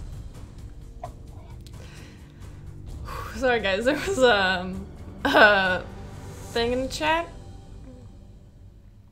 That was hilarious. Okay, that's it. So that brings us to Marshall. Right, so I'm going to walk up to the Horn Devil. Okay, you're already on it. Firstly, I'm going to say I am so done with this whole thing. Kesra, get the fuck up. And I'll cast Healing Word. Okay. 2d4 plus 4. 6, 10. You get 10 back. And then I will turn on the Horn Devil. And I don't know if you... No, I'm just going to slash at its back. Okay. First attack. Would you like me to take a picture of this? Yeah, Natural 20. Natural 20? No. Alright. Roll for damage. And double any Divine Smite you put into it. Well, that being the case, I will dump another 4th level smite into it. That's your last 4th level slot? No, I have one more after that. Okay. Unless you think different, but 2. I've been checking them off the sheet. Right. 2, 3, 4, 5 plus the 2d8 weapon damage. 7, 13, 14, 15, 16, 22, 28, 29, 32 points of damage. Okay. Is it all that doubled? No, so 64 points of damage. Okay. He's looking quite rough. As you drag your sword down the back of his spine, you feel like if you have severed several major nerves. What would you like to do? Is that your first attack? That was my first attack. Second attack. 24. That also hits. Alright, I'm not going to put a smite in this. Okay. 2d10. 16 plus 1, 2, 17, 18, 19, 20. So 20 points of damage. How do you want to do this? Oh, I'm going to smash the back of his skull in with the edge of my sword. You do so. Kesra, you watch as just as you come to consciousness as you hear Marshall command you to get the fuck up. His sword comes bashing into the back of this guy's skull and protrudes out between his eyes on the other side. Yanks it out. Horn Devil falls to the ground. And Not on top of me, I hope. Not on top of you this time. I will let out a heavy, tired sigh and use my movement to go towards the other Horn Devil. Okay, you can get there. And that would be it. Okay. Leona. Oh, I would remember they can't understand me. No. No. Okay. Well, then, I'm pretty sure I can't get to the Horn Devil. So that's really disappointing. No, it's not. I'm gonna draw a dagger out. You can get within melee. I can? Mm-hmm. Oh, okay. Then I will.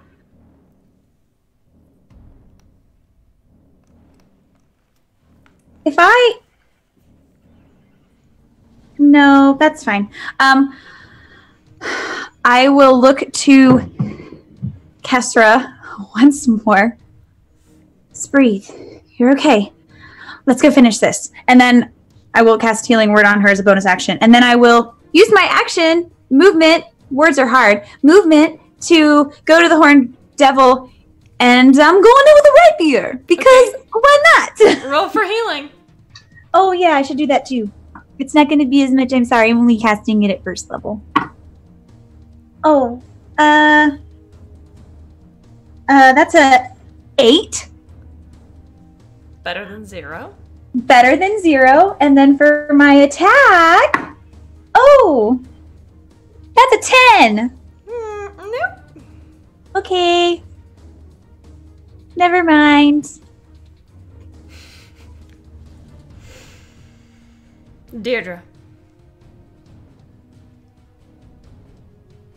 I can see that I'm not getting anywhere with Mondi, so I am going to get up close to him. I'm going to give him a kiss on the cheek. I'm going to say, I'm so sorry. And I'm going to cast Thunderstep away from him.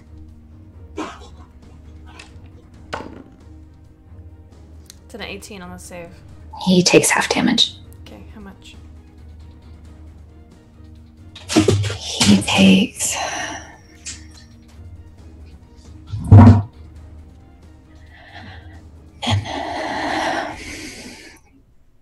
28 points of damage, halved. 14. Okay.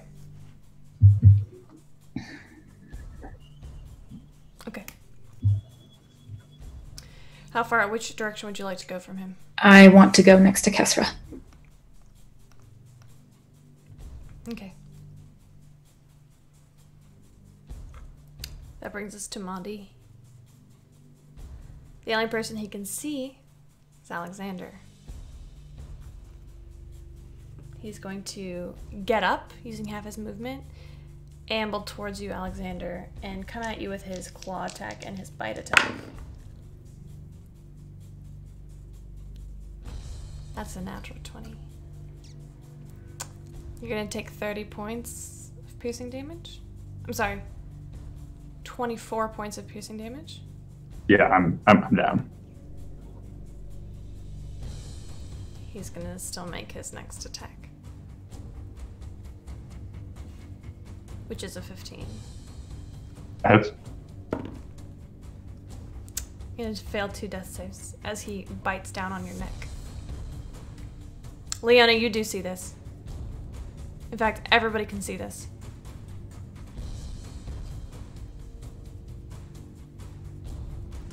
Brings us to the Horned Devil, the one remaining Horned Devil. He's gonna glare at you, Marshall. And then he's gonna look at Leona. I need everyone.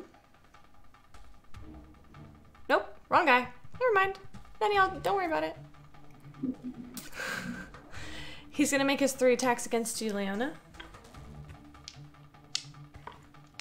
First 2 are fork attacks. Reaction. Yeah. I Heart of the Guardian. I dump all my AC into her. Can you do that more than one time?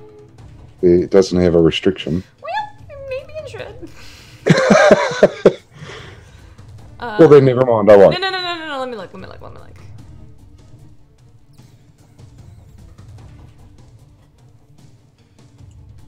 I also have a different reaction that I can use as well. Okay. Yeah, you can use that one. Oh, I can use that one? Yeah. Hold on. Let me look this up real quick. Protection. While wielding a shield on a creature you can see attacks a target other than you within 5 feet, you can use your reaction to impose disadvantage on the attack roll. Okay. So that's going to be a 16 to hit you, Leona. Okay. And then that's going to be a 24 to hit you. And that's going to be a 20 to hit you. Okay. This Horned Devil brings its forked, it's just a fork, guys. It's like a table fork. It's like, No, it's this massive, huge fork, like a trident almost. Pins each of your shoulders back as it slams against you. The first one's going to be 15 points of piercing damage. I'm unconscious.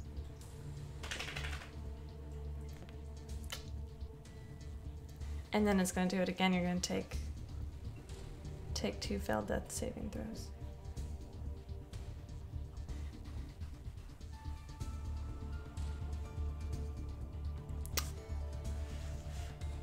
It still has a third attack.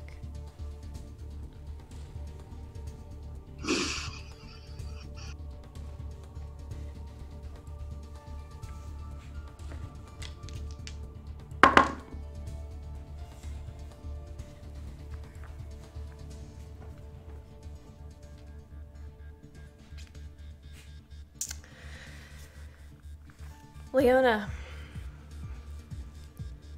with those first 2 failed death saves, you once again see Roman, and you see this beautiful future that you had imagined for the 2 of you.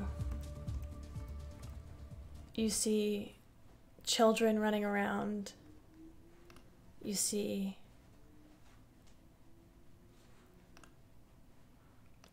yourself living happily with this man. You imagine Lord Kentigern coming out and telling you how proud of you he is. You see the faces of your parents. So happy. Your mother holds you tight in her arms. Your father plays with your little kids.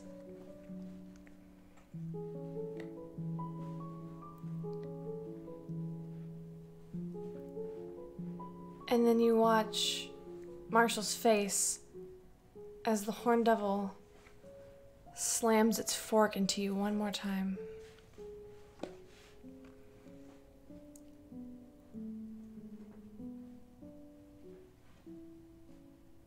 What do you see in your last moment?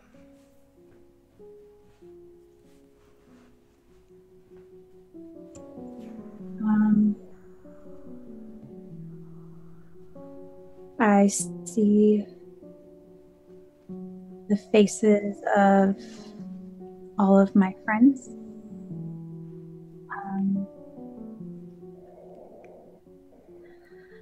Probably the faces of other people that we've met.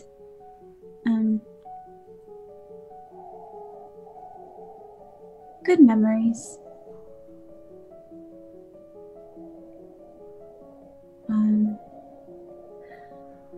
I remember the wedding and how beautiful it was, and how I had already started making plans for the wedding for Mondi and Deirdre, and how those plans had also been connected to my own wedding plans. I remember dancing with Ray, first at the wedding and then with the Fireflies. And I just remember Deirdre, Kesra, Mondi, and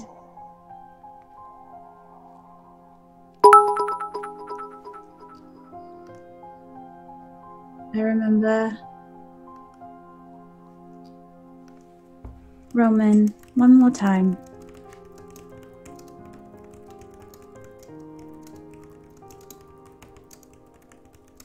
And I smile.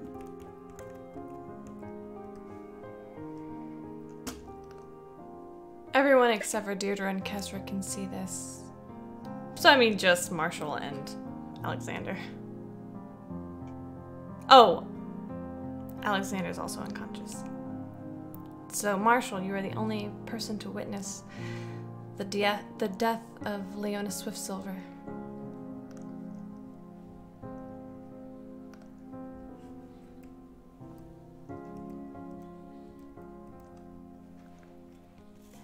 That's gonna bring us to Deirdre's turn.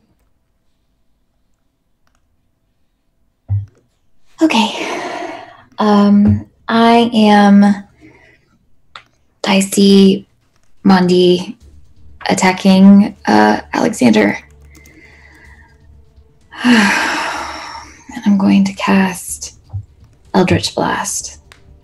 At Mondi? Yes. Okay. That was a D10. Why did I roll that? First one is a 15 to hit. Mondi, yes, that hits. And second one is a natural 20. Okay. Roll for damage. First one is 9 points of damage. Second one is 8 points of damage, and that's doubled.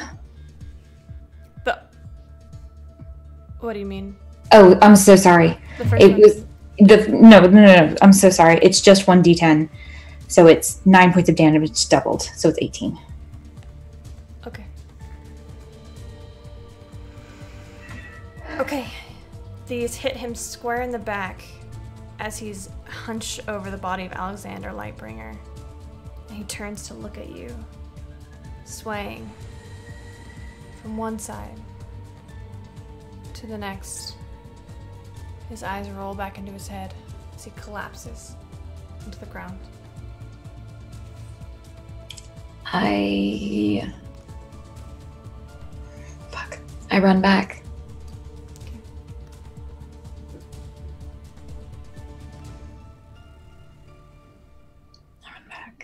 Sorry, I just noticed your fate die. Kate, what did you want to use it for? I wanted to use it so that she doesn't die, if that's possible. No? Okay. It's only for your own rolls. Okay. And I can't use it, right? Because it wasn't a roll. Yeah. Yep. You're gonna run back to him? Yeah, I'm gonna run back to him.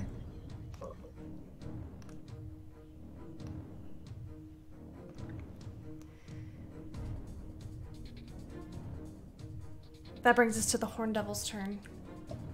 The Horn Devil's gonna round on you now, Marshall.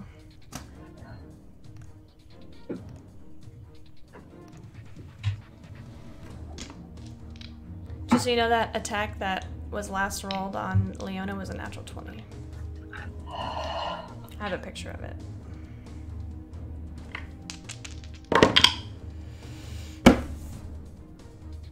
Oh, fuck.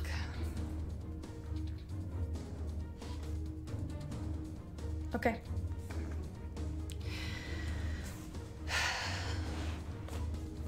Marshall. This Horn Devil yanks its fork out of Deirdre, out of Leona. We're all a little frazzled right now. And sends it right at your neck. That's a natural 20 to hit. You're going to take 30 points of piercing damage. Righto. And you feel the blood begin to seep from your neck. The next hit is, he's going to take his fork and jam it at your abdomen. That's going to be a 26 to hit. You're going to take another 15 points of piercing damage. 15? Yep. And the last hit is an 18. Does that meet your armor class? No. Okay.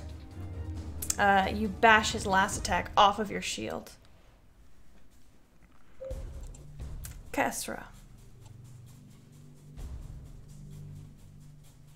Oh. Hey, Camille. Yeah? Sorry, I'm just curious. Wasn't it this round that the Horn Devil did 3 attacks on Leona to kill her?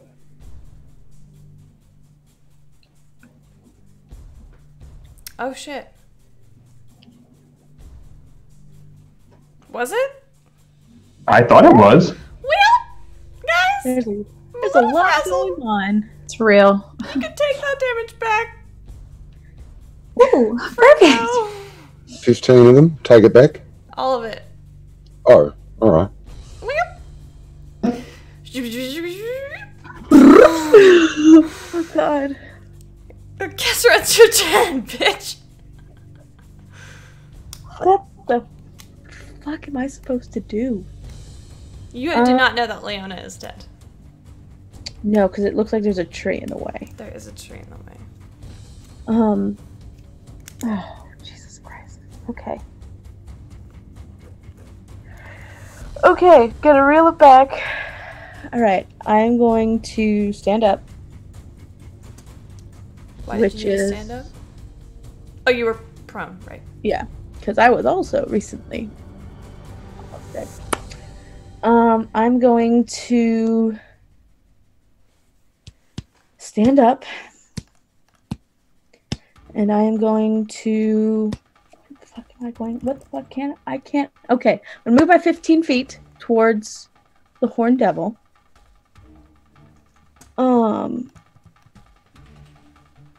And what I don't have. I no longer have. I will use my bonus action to gear up a Wrathful Smite. Okay. And this is at the point when you're gearing up this Wrathful Smite. That's when you see Leon on the ground.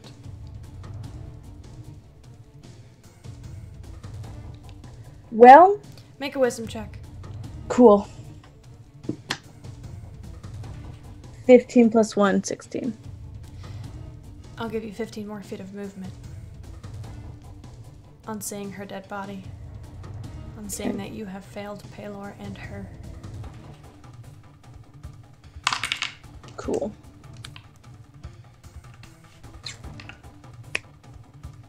So, can I tell that she is, because no offense, she's been down before. Can I tell that she is... Yes. Cool. Alright,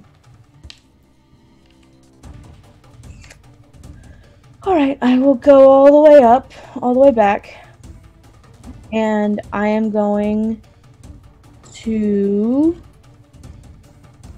do the only thing that I can do. I am going to... I am technically out of second level spell slots. Okay. Would you like to take a level of exhaustion? Yes. Okay. And I'm going... You have first level, right? Yes. Okay. Yes. And I'm going to turn all of that into a Divine Smite. Because that's the only thing that I know how to do. Okay. You only have to expend it if you hit. Okay. So I'm going to swing. And if it doesn't hit the first time, then I'm going to add it to the second one. I'm going to swing. That's an 11 plus 8, 19. That hits. Cool. I'm going to, second level Divine Smite, so that's 8d4. Plus, 48. 48. Plus the level 1 Wrathful Smite, which is an extra d6 of Psychic. So that's 5 plus... Is that plus 5. the weapon die? So, 10 slashing damage. Okay. 4 psychic damage. And it's immune to being frightened. So, so it doesn't need to do any of that. And then, 9... It gets, so you're going to get 2d8, 3d8, 48, 5d8. Okay. From Divine Smite. So that was 9 plus 8. 17 plus 1 more plus 6. 17 plus 6 is 23 points of radiant damage. Okay. What does this first attack look like? Oh, well, my sword gets real bright. Real bright, real shiny. My face is completely void of emotion right now. Just complete blank slate, and I tear into it. I'm pretty sure my body hits it as much as my sword does. Okay. Go ahead and make your second attack. 6 plus 8 is a 12. It's a mess. Do you have any inspiration? I do have inspiration. Would you like to use it? You know what? Yes. Don't let me tell you what to do. No, but that's a 17 plus 8. That hits. And so that's another 7, 12 slashing, and 6 psychic. That is that only the first hit after you? I thought because Wrathful Smite is a It's a concentration until you hit. Oh, that's true. So it's just not the 6. Okay, any divine smite? You can take another level of exhaustion if you'd like.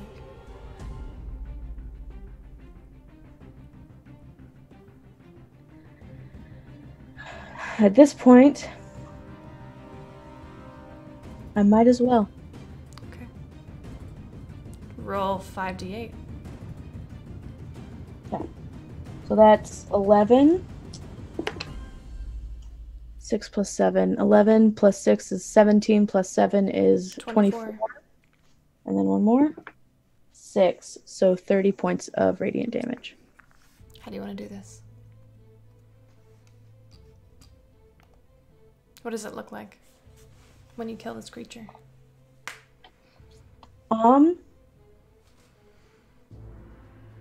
I have completely shut down.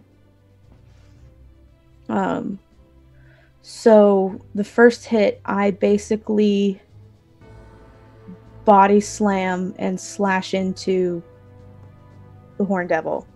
And then the second hit, I am still right next to it. And I stab it through the chest as I kind of stare it in the eyes. You watch the light slowly fade from its eyes. Good.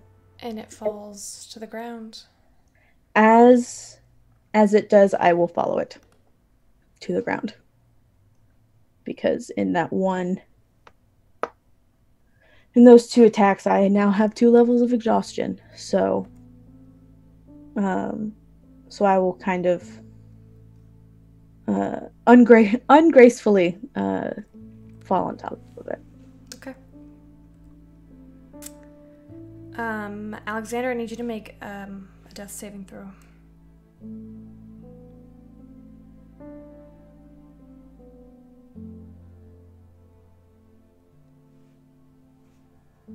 Alright, I'm going to use the advantage that Juba gave me earlier. Are we out of initiative? We will be after this. That is a 17. Okay, that's a success. Marshall, it's your turn.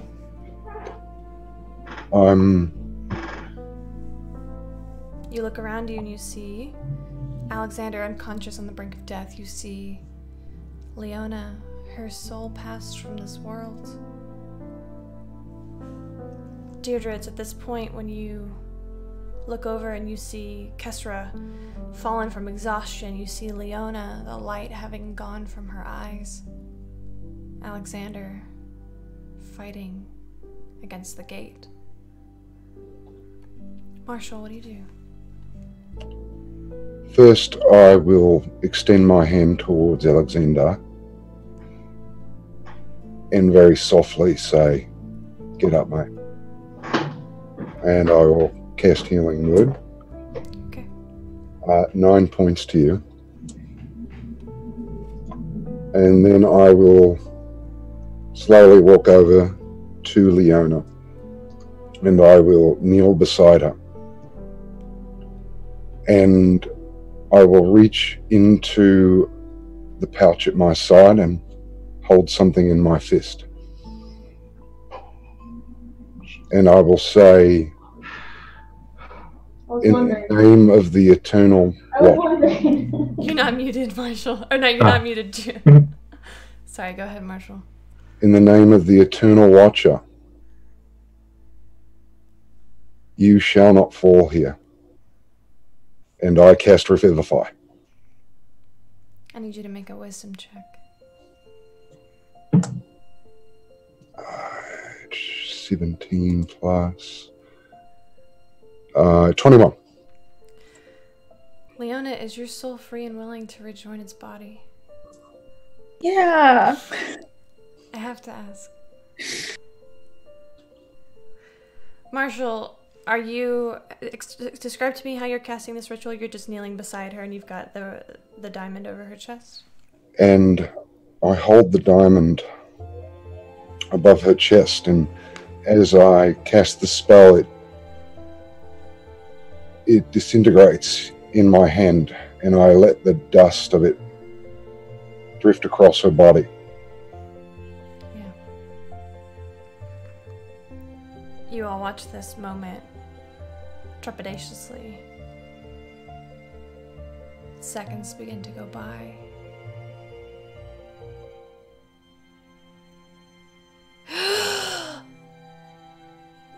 Leona returns back to life. Leona, you wake and you immediately feel this tear streaking down your face as you know what you have faced. You know what you have seen. You look up and see Marshall. Marshall, what does she see when she looks at you? She sees a very soft smile, and I'm holding her hand. Come on, love. Get up. I will try to sit up, yeah. I'm not letting go of your hand. I'm gonna take a quick look around. Is everyone okay? Yeah, no worries. Everything's fine. That's where we're going to take a short break. Yeah, I need a break. Yeah. We will be right back.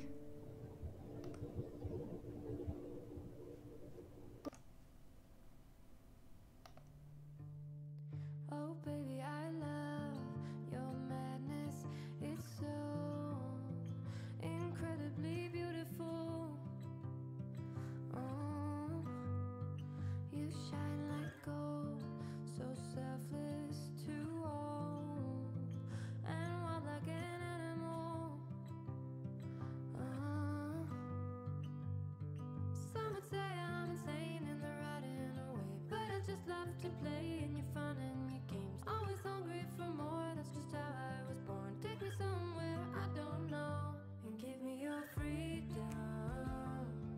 Whoa, you love me to pieces, yeah, I need it. Want your pandemonium, life is so easy.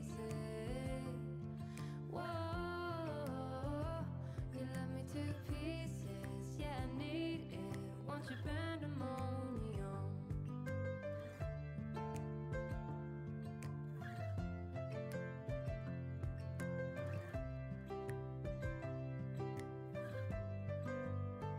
The limit of love is endless, I know. Just do what you want with me. Yeah, I want it all, could care less the cost. I give you my everything. Some would say I'm insane in the right in a way, but I just love to play in your fun and your games. Always hungry for more, that's just how I was born. Take me somewhere I don't know, and give me your freedom. Whoa, you love me to pieces, yeah, I need it. Want your pandemonium, life is so easy. Whoa, you love me to pieces, yeah, I need it. Want your pandemonium.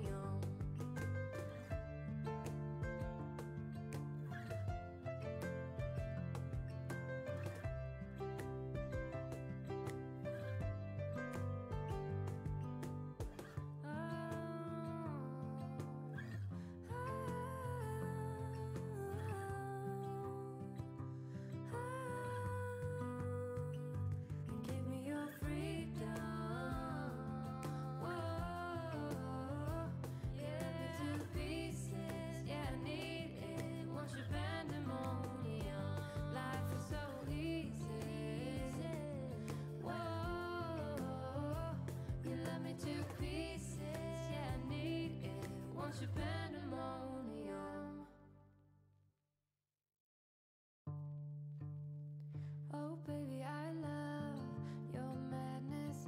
It's so incredibly beautiful.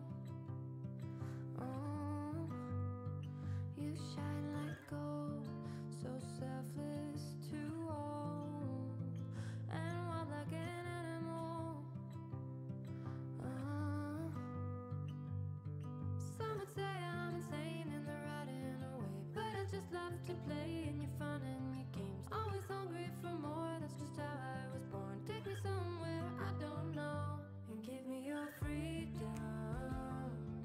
Whoa, you love me to pieces, yeah, I need it. Want your pandemonium, life is so easy. Whoa, you love me to pieces, yeah, I need it. Want your pandemonium.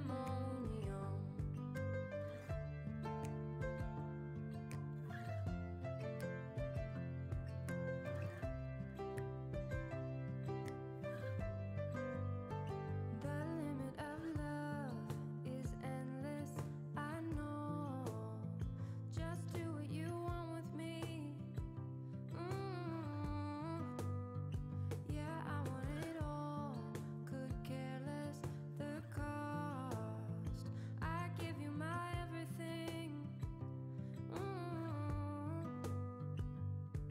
Some would say I'm insane in the right in a way, but I just love to play in your fun and your games. Always hungry for more, that's just how I was born. Take me somewhere I don't know, and give me your freedom. Whoa, you love me to pieces, yeah, I need it. Want your pandemonium, life is so easy. Whoa,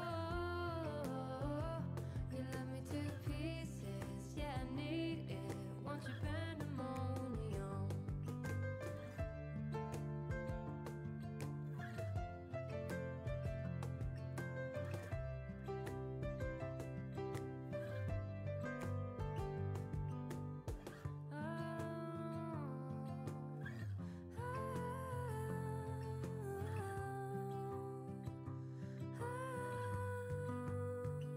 And give me your freedom. Whoa, yeah, me to pieces, yeah, I need it. Want your pandemonium, life is so easy. Whoa, you love me to pieces, yeah, I need it. Want your pandemonium. Oh, baby, I love your madness. It's so incredibly beautiful. Oh, you shine like gold, so selfless to all, and wild like an animal. Some would say I'm insane in the right in a way, but I just love to play in your fun and your games. Always hungry for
pandemonium.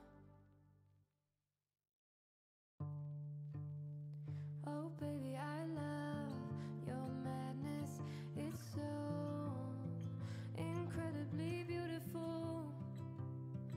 Oh, you shine like gold, so selfless to all, and wild like an animal.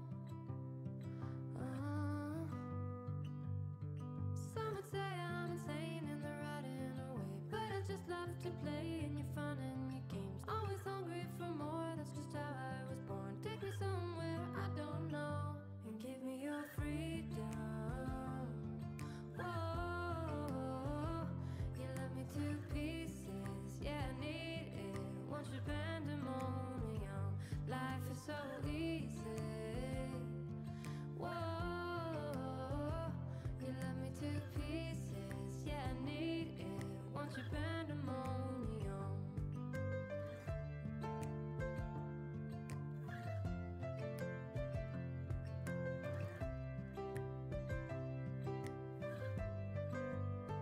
The limit of love is endless, I know. Just do what you want with me. Yeah, I want it all. Could care less the cost. I give you my everything.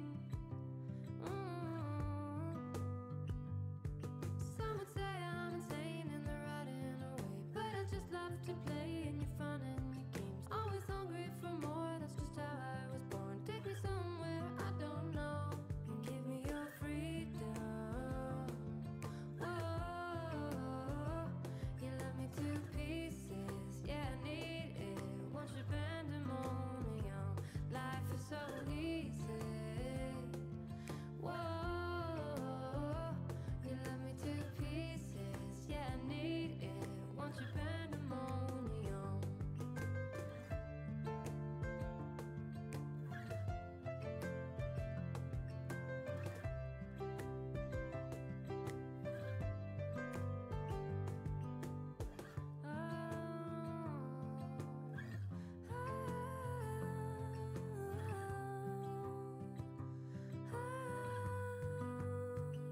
And give me your freedom.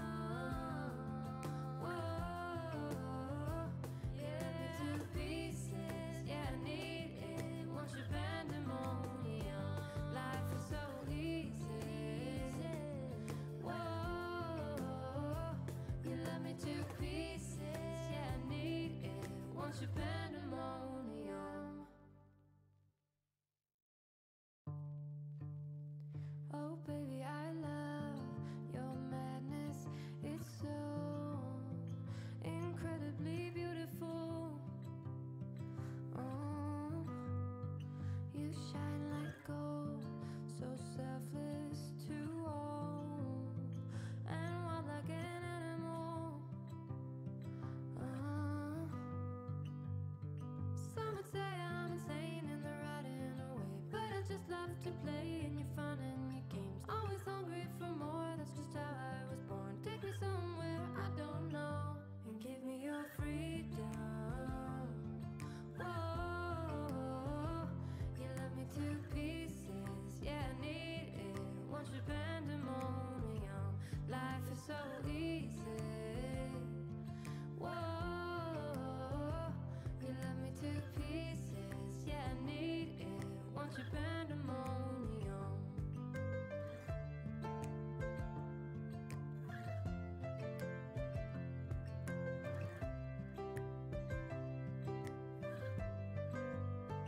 The limit of love is endless, I know. Just do what you want with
baby, I love your madness.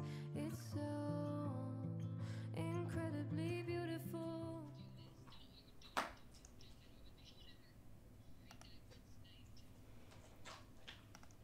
And welcome back.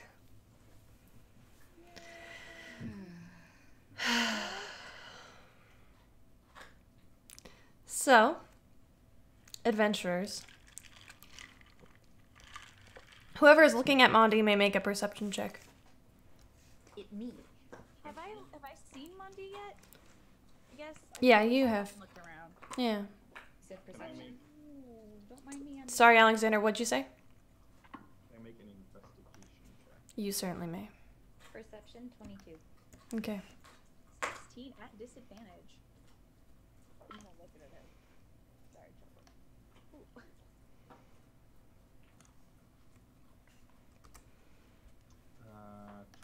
23. Okay. Before your eyes, you watched this figure shift to the form of a zombie of another creature. A lizard folk.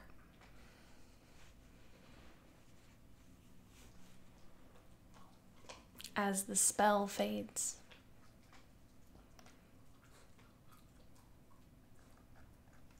That answers that question. It's not him. Oh, good.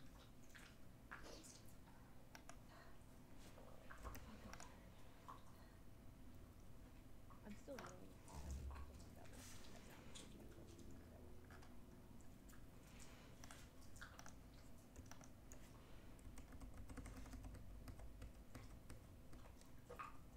So I would like to channel divinity.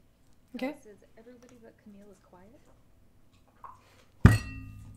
Are we muted, Camille?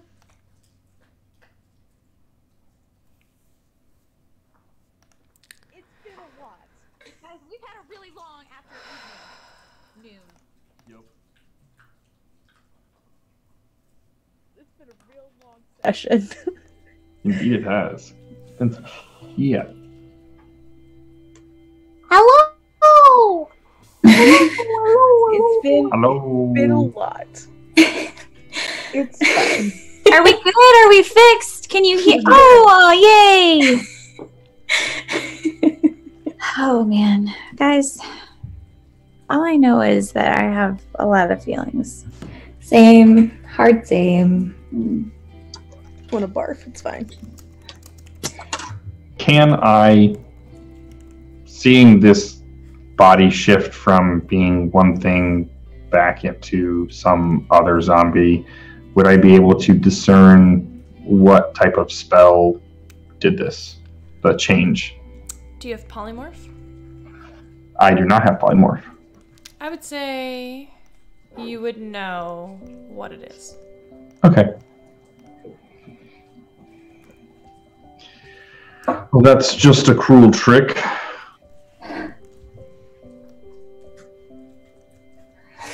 So, DM, can I channel divinity? Yeah, what are you gonna do? I'm going to abjure enemy. Okay. As an action, you can choose one creature within 60 feet to make a wisdom saving throw, 15. Fiends and undead have disadvantage. On failure, the creature is frightened and its speed is reduced to 0. Who are you doing this on? The zombie lizard. It's dead now. Oh, it's dead. It's Oh, never dead. mind. Then I don't do that. Well, then I just help Leona to her feet. Okay. Thank you. I need to think, mate. If we could all go back to the house, as I was saying when we ran out, I'm sorry I wasn't more vociferous, but the house is warded against fiends.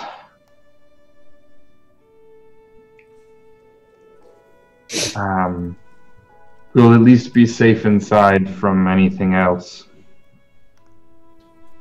You have some powerful enemies.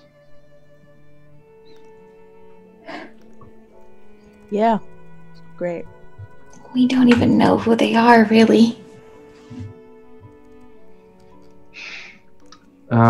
Marshall, if you could help my minion, Camille, what I think, like, now that they're dead, could I bring them through the fiends through the Hallow? Yeah. Okay. If Marshall, if you could help my minion bring some of these bodies in, I know quite a bit of Infernal. Perhaps there's something on them that we can discern.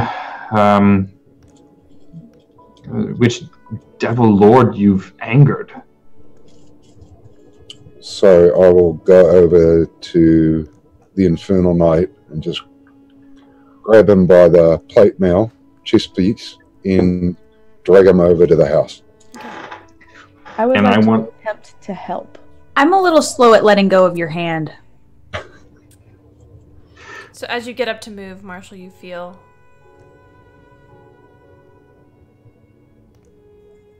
this grasp on your hand.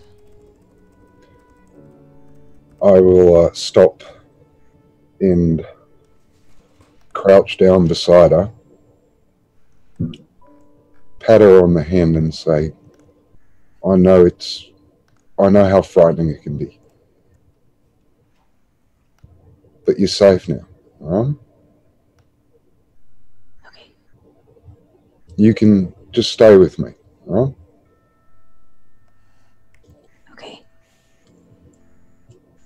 I will let go.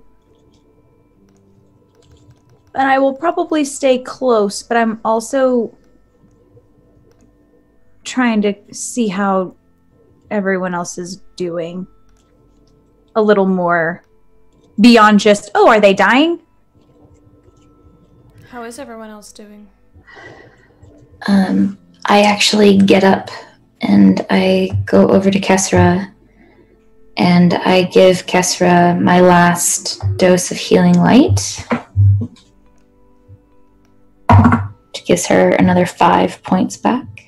Thank you. And sorry, go ahead. No, you're fine. I actually come up to Leona and I'm going to just give you a big hug and start crying. And as I do that, I'm going to do healing hands and give her another 5 hit points. Did I have 1 DM? That was my question. Was I back at 1 or was I just stable? You were back at 1. Okay, so I'm at 6 now. Look at me go. I have kept it together-ish. Mostly, like I was like, you know, like when you're just crying. Like how I often cry. Or it's like silent tears. And then the second Deirdre pulls me into a hug, it's not quite sobbing, but it's pretty close. And I'm just holding on to her. I'll hold her head and rub her back, and I'm crying too. And I'm just like, it's okay, you're here. It's all right. I'm not talking, I'm just crying. I'm going to attempt to help drag one of the horned devils back inside the hollow. I've done it before, I know I can, but I am exhausted, so it takes me much longer to get to it and to take it because my speed is halved. Okay. So, but I still, that's what I do. Okay. I want to drag the lizard folk body. Okay. You all do so.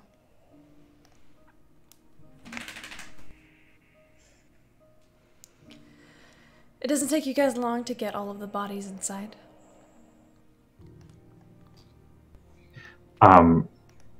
I'll have them leave the bodies, like the 2 fiends, outside the actual house, because they're big, right? Yeah. I'll leave the fiends outside, and I'm gonna bring the lizard folk in and take him down to my lab and put him on the slab. Okay.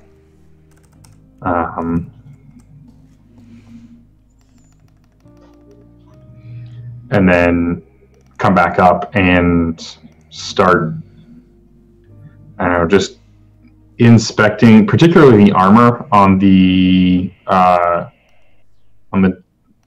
Devil Knight, seeing if there's any inscriptions or like notes. I mean, just kind of anything in Infernal or otherwise on him. Make an investigation check.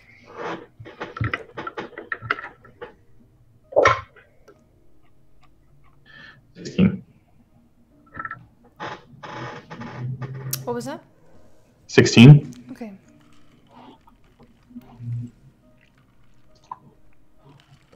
You begin to look over this Infernal Knight, and so have you left the Horn Devils outside, or you brought them in? Yeah. As well? I think the Horn Devils and the Infernal Knight are outside because they're all real big, right? They're pretty big. They're large creatures. Yeah, I don't want to try and cram them through my door. Actually, well, the Infernal Knight is a medium creature, so. Oh, okay. Then What you separate from him from his horse is just like a regular person. He's like Marshall size. Gotcha. Okay. Then, yeah, I'll have them drag him down to the lab as well, and we'll be down in the lab. I'll be going over this guy. Okay. With that 16 investigation, you do find an inscription, an Infernal on his shield.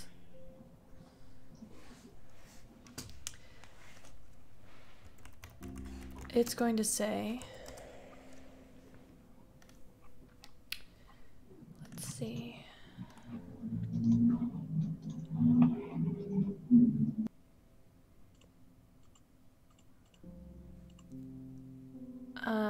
You're going to see a smoldering skull.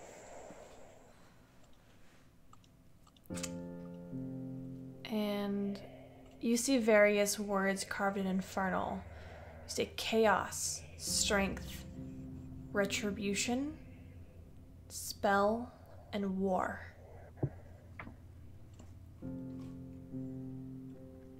You see torment, slaughter, and destruction.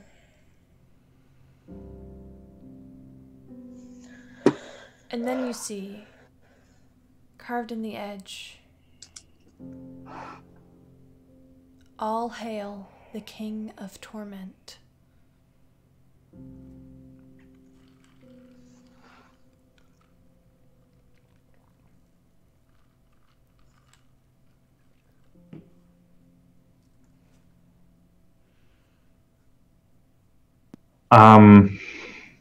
Would I know who the King of Torment is?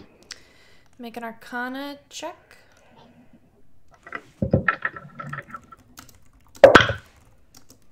Ooh. 23. Wow.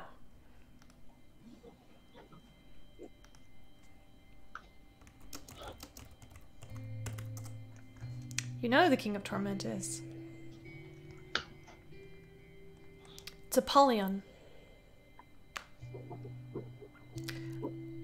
And with that 23, you would know that Apollyon was one of the angels originally tasked by the Lords of Good with guarding the entrance to the Nine Hells. He was a Solar and a commander of the guard. When Asmodeus took charge of the guards, Apollyon joined up eagerly. Over time, all of the angels of this company became corrupted by carnage and overexposure to the hells.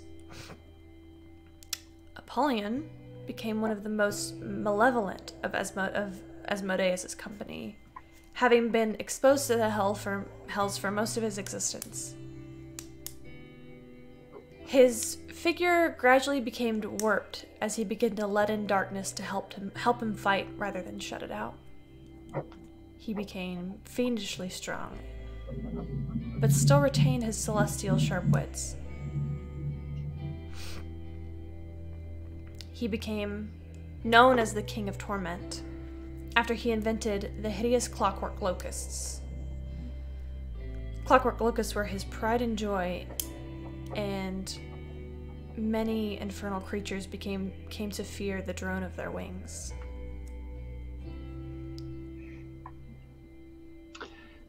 Do I know what layer of hell he guards?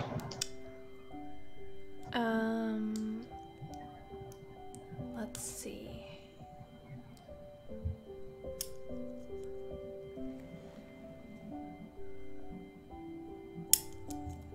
You don't. Okay.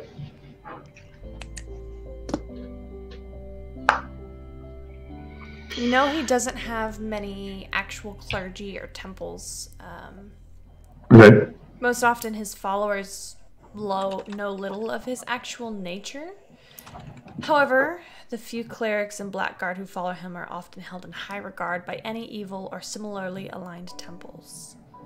Many Arita fighters, assassins, or men with their backs against the wall will pray to him for the strength that they need. As his dogma is, the end always justifies the means.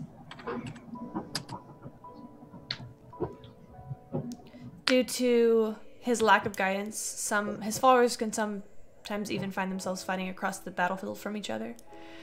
Rather than causing strife, this is considered to be the greatest worship any of his followers can give him.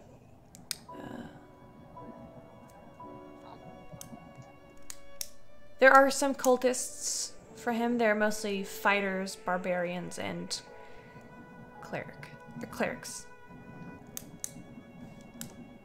Okay. And with the polymorph spell, I know of the polymorph spell. Would I know that they would have needed to have seen Maud D to have turned somebody into Maud D? Yeah. Okay. Cool. Well, ladies, you've made a very powerful enemy of one of the guardians of the Nine Hells. This looks like a Knight of Apollyon. And then I'll relate a bunch of that lore to them. Great. How? What could we have done? I don't know.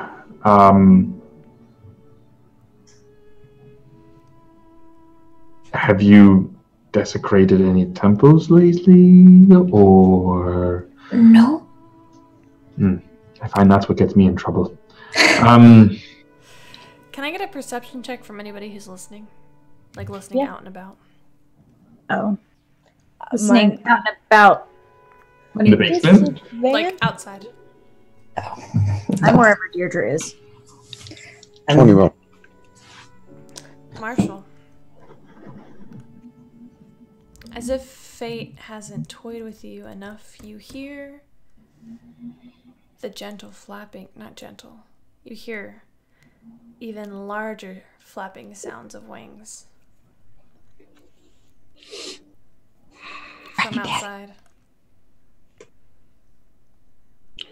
I go straight over to where Leona is, and I immediately start to usher her towards the house, into the house. You guys are all in the house, I'm pretty sure.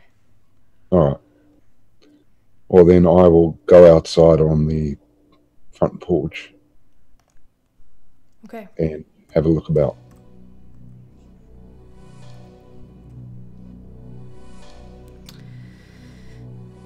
With that 21, you peer into the sky expecting another horn devil at any minute. Instead, you see a massive dragon. Black against the night sky. It is almost impossible to see, but it is ancient. Begins to flap closer and closer and closer. And you see it also has a figure held in its massive claws, but gently. This creature, this massive ancient black dragon, lands in front of you. Its sets down a familiar purple-skinned tiefling. Unconscious, but alive.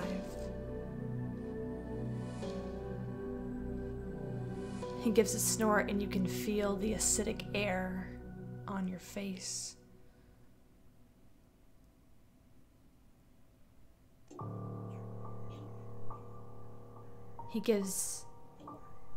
He shifts, you see, from this massive, gargantuan creature down into this humanoid form. Long black hair, pale complexion, male. He places his hand on Mondi's shoulder. On this tiefling's shoulder. Whispers something in his ear. You watch Mondi's eyes start to flicker open. And he walks away. Disappears into the tree line.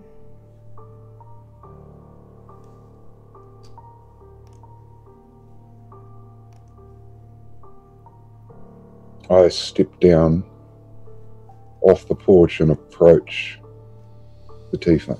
Okay.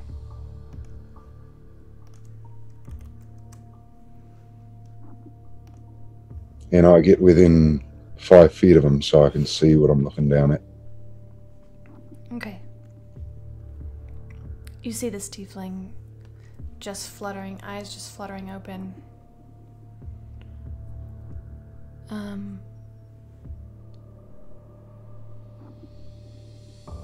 Mondi.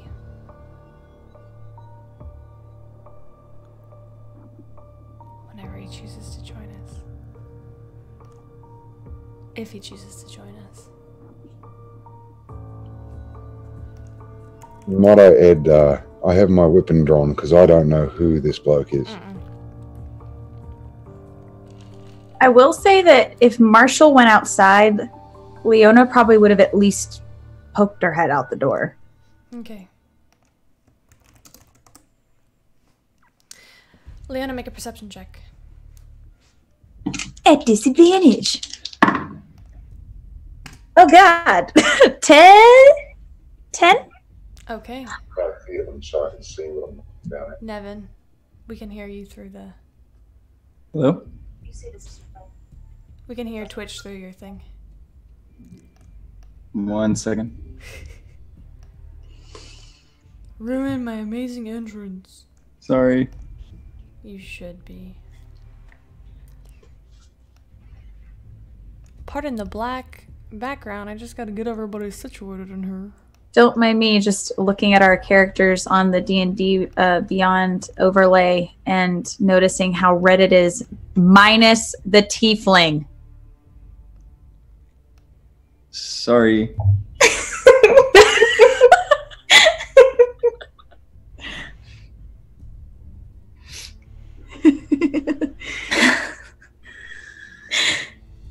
You are not allowed to leave ever, ever, ever again. No, you can't. No one is allowed to leave ever, ever again.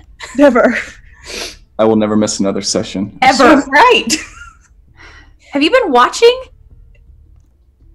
Yes, and I couldn't say anything. They wouldn't let me. So I've just been sitting here stress smoking the whole time.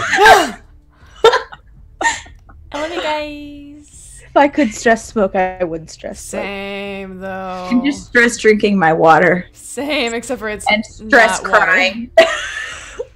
I'm stress crying. Call it what it is. Oh, God. Sorry guys, I just have to get this overlay settled and we can get back. No, to it's not like you're trying to arrange 7 people on one screen or anything. Here we are. Right. Oh! People are excited to see you. Yay. Imagine that. I'm not dead. Or a zombie. None of us are dead, thankfully. Nevin, how did you feel whenever Mondi showed up and was like trying to kill Deirdre? A little bit of fourth watch going on here. That was probably the most brutal way you could have justified my being gone for a week. You're welcome. You'll never miss another Monday. Was all ready to make you just. Oh man, It was a close thing. I was down to 2 HP at one point. guys, I don't want to hear it. I don't want to hear it. I don't want to hear it. Oh God, y'all. I'm still so nauseous. Sorry for everybody watching. I'm trying to do faster. We're just gonna keep talking. Yeah. Ooh, let's play. Ooh, let's pretend we're different characters and see if they can guess our voices. I'm full of great ideas. Who am I? Still Leona? Yeah, that's what I was gonna go with. Hit me. So, you know, Marshall and Alexander can hang around for forever and Yeah. keep their matches, right? I don't know if Leona's gonna let Marshall leave now, so. And we're back. Oh! Yay! Yay! I'm super excited. Let me just get everybody situated. Like I do. I made everybody really big. Be like that sometimes, though. It do. You're right. Next time I will throw that dagger, because I could throw more daggers. I would have only thrown one. I probably would have run after it though. Yeah. So defeating the purpose. I don't know. You tell me. Maudie. It's fine. The last thing that you remember was being dragged away. You remember being taken to a place you know as the Underdark. You remember being trapped there, held prison by this horn devil, demanding your soul or it would kill all of your friends. Did you accept the offer?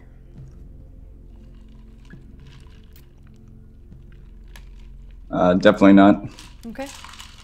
So it would have tried to kill you. And as soon as you went unconscious, you were vaguely aware of the sound of screeching from the horn devil, of the smell of acid.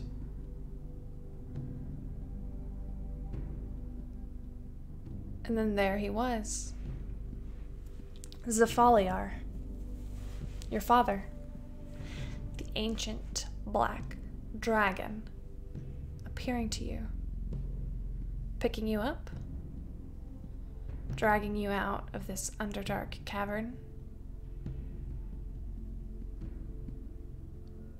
And just as you fell unconscious for the last time, you start to see the horizon disappear below you.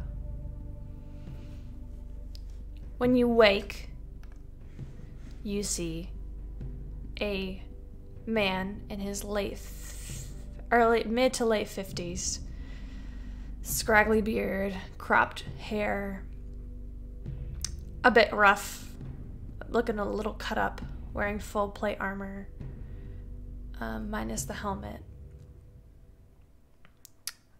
You see Marshall in front of you, bright blue eyes, weapon drawn. My 10 perception allow me to see that this is Mondi. Your what perception? My 10? Now you just see a figure. Okay. So all I see is Marshall. I don't see my friends or anything. Correct. And you don't see your father. What did he whispered something in my ear? He whispered a healing spell in your ear. Oh, okay. And he said, "You are safe, my son."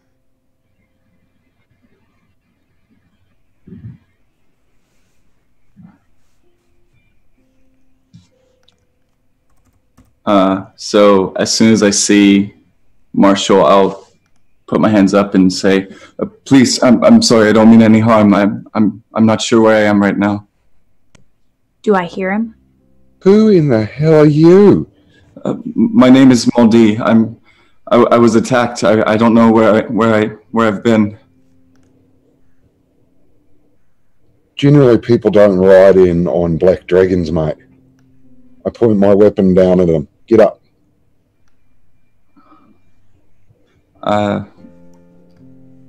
I'm sorry. I didn't ask to be dropped here.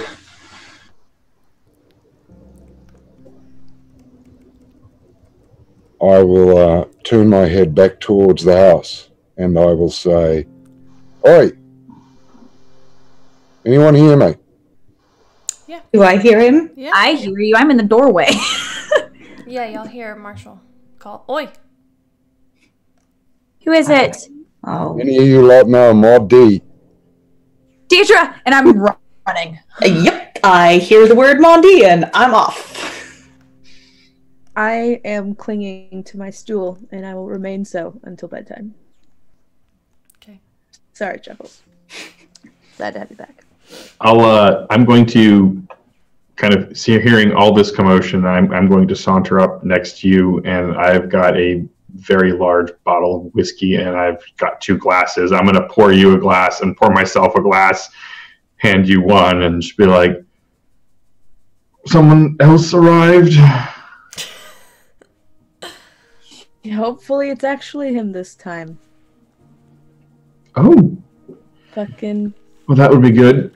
yep. And I'm gonna take the whole thing. Yeah, the whole thing. All at once. Just Both of you make a constitution check.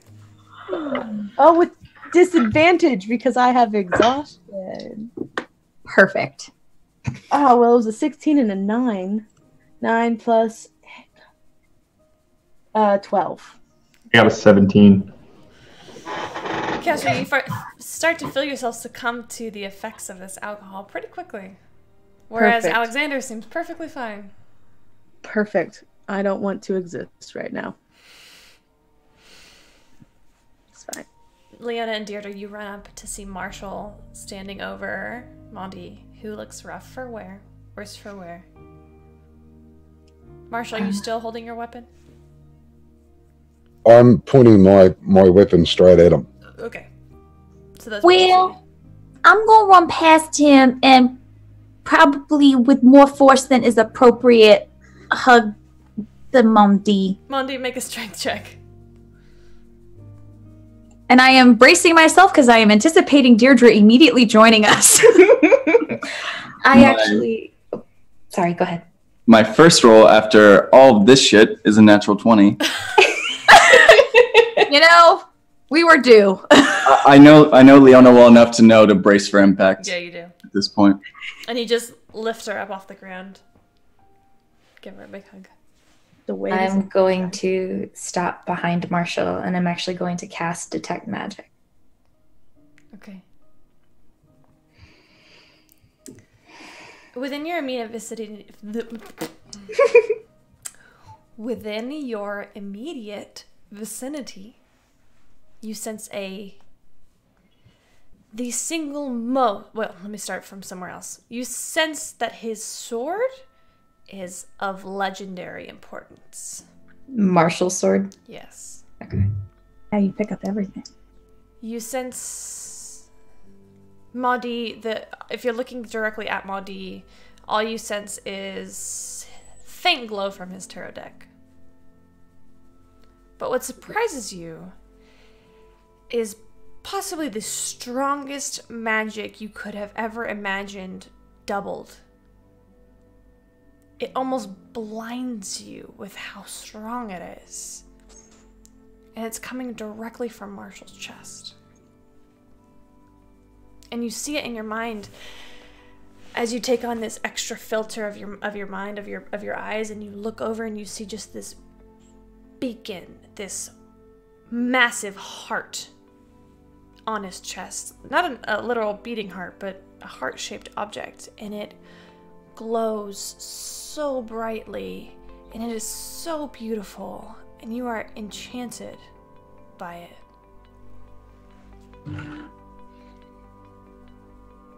I'm very drawn to that beacon. But I'm just so glad that Mondi is Mondi. So as soon as Leona shifts to the side, I immediately run up and I hug him and I kiss him on the cheek, and I start crying. So Marshall, you see these two young women run up to Mondi, clearly very emotional and very, very happy to see him. Mondi, you are overwhelmed with this love from your friends. You've never experienced anything like this. I'm glad to see that everyone's okay. Where's Kesra? She's back inside. I see we've made a new friend while I've been away. This is Marshall. And I'm gonna extend my hand out to Marshall. I will sheath my sword at the sight of the two of them hugging him, and I will shake his hand. Good to meet you, mate. Sorry about the rough first impression. No. Black dragons will do that. Black dragon. Yeah, flew out of the sky. What? I look at Mondi. I believe that was my father. That I'm not sure exactly what happened, but I think he might have saved me. Your father's a black dragon? Yes, that is what it seems to be. Does this mean...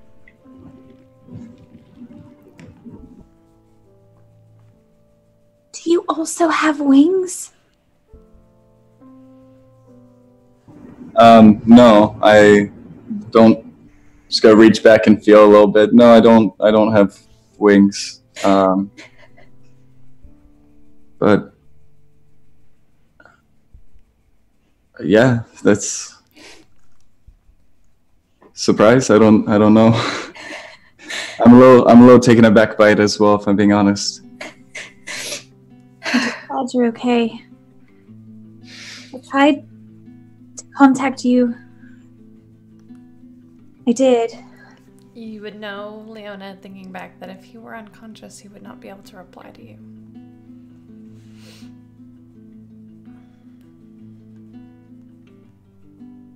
I'm gonna go check on Kesra. I will reach forward and just give his arm, Monty's arm, a light squeeze. And I probably do the same for Deirdre and probably Marshall too. It's fine. I'm just having an emotional night, guys. Then I will head back inside. I will follow her back to the house, sit on the steps where my jug is, and proceed to drink heavily.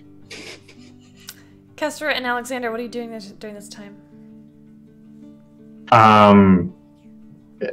I mean, I handed her the glass, and I downed it, and she downed it. And it seems like your friends. It seems like seems like your fourth has come back. That's good. Yeah. You look like the blood loss is probably making that go straight to your head. I'm real fucking tired. Fair. You did a yeoman's job today, and well, I have a feeling I've got a lot of work to do tonight. Please feel free to take my bed. Thanks.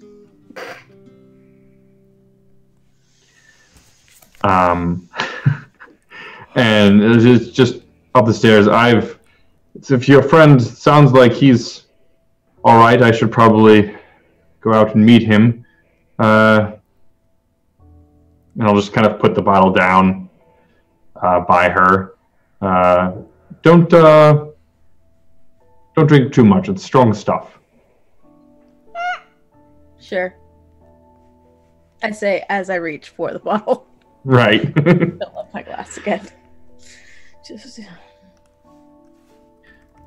And then I I'm going to kind of walk towards the door and then turn around and like do it. Do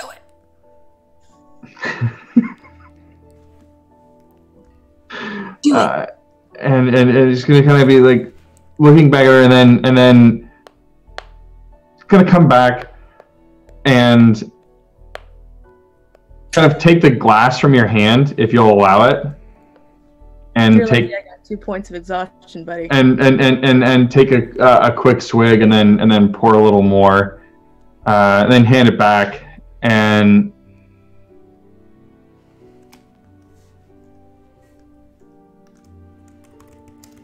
should you ever come by this way again, please stop by. I find you very attractive. And then he's going to turn and walk back out to meet Maudie.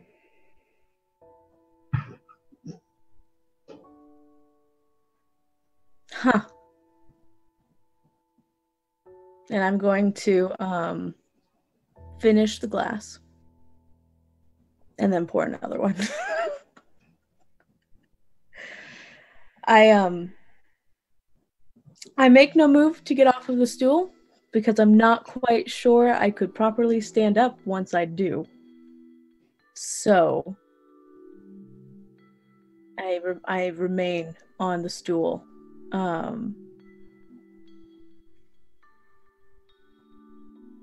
But I'm a little wobbly.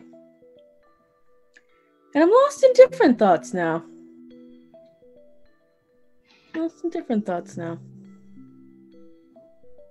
But I do finish the drink, so do I have to make another Constitution saving throw? Yes, please do. Okay, at disadvantage, because, you know. Oh, well, that's 10 plus 3, right? Yeah. Yeah, 13. You are getting a little bit more drunk, but you feel like that big swig did you in pretty quickly. What are you thinking about? What are these new thoughts? They're kind of hard to connect. I'm gonna be really honest. They're kind of hard to connect because it's a whole new topic to contemplate. What is this new topic? I mean, obviously it's Blondie. But I'm kind of frazzled. And you know, the whole Horned Devils and Fiery Nightmare person kind of a little extra distracting. So, yeah. Kind of, instead of going back and forth now, I'm just kind of like going in like a slow circle as I'm trying to stay on the stool. And once more, my eyes find that really fun-looking knot in the wood on the wall on the opposite side. And Leona, this is what you walk in to see. Are they walking in and I'm meeting Maudie for the first time? Leona is walking in. The rest of us is still out there. Gotcha. Actually, you will see Marshall on the steps drinking heavily. Deirdre and Maudie, what do you do? I'm pretty much glued to his side. I'm still crying. I'm so glad you're okay. How does Deirdre look right now? Wrecked. Like she has 11 hit points out of 43? Leona fixed your thing that says dead. What happened while I was gone? You... Leona and we were also taken. Marshall rescued me, and Alexander rescued her. We met up at this place called Beth's Chapel. And then we came here. This is Alexander's home. And then we were here earlier and we heard wings, and it was more horn devils and this night thing, and one of the horn devils I thought was carrying you. It looked like you. You were dead.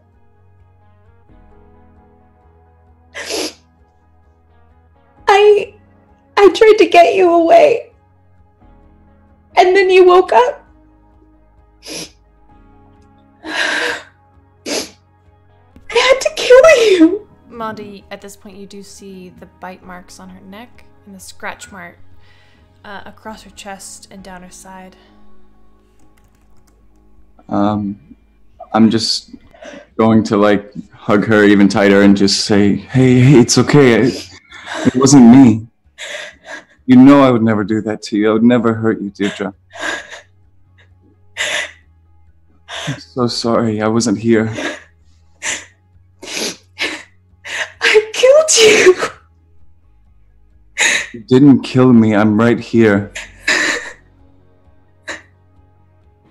You know that.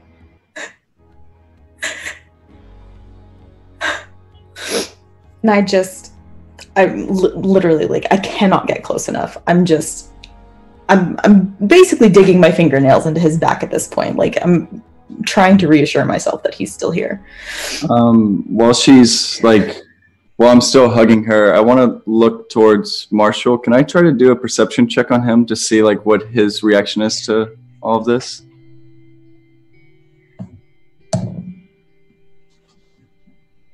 $19.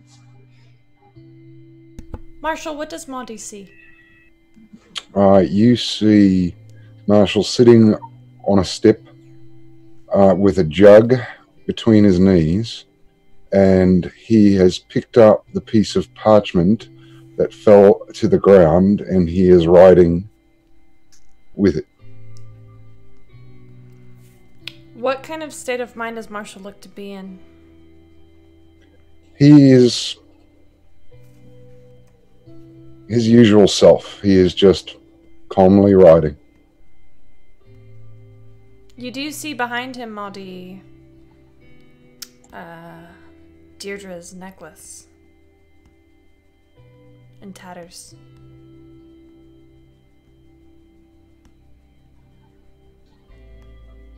I'm gonna... Leona, you would have also seen this as you walked in. I would have tried to pick it up and cast Mending. Okay, go ahead. I pick it up and I cast Mending. I can take it inside. I can take it inside. I can take the pieces and go inside. I'll take it. I feel like this is something that I want to make sure I'm very meticulous with. So I'll kind of glance back, see if Deirdre's not paying attention. I'll just collect it. I'll collect the pieces as I'm walking in, and I'll... Okay, so I lied, Mandy. You don't see it. You may have seen me bend down to pick... probably not, though. You real busy. So yeah, Mandy, that's what you see from Marshall. Deirdre, who's Alexander that you mentioned? Oh, he's inside. Come on, I'll introduce you. And I will, shortly after Leona goes inside, I will bring Mondi in, and as we pass, I will make the gesture of squeezing Marshall's shoulder as we pass. He can't feel it because armor, but she makes the gesture. I'll look up and nod and smile at the both of you. And you walk in to see a young man in his early 30s. Blonde hair. Mondi, you would recognize him as somebody from Money. He looks very dashing and dapper.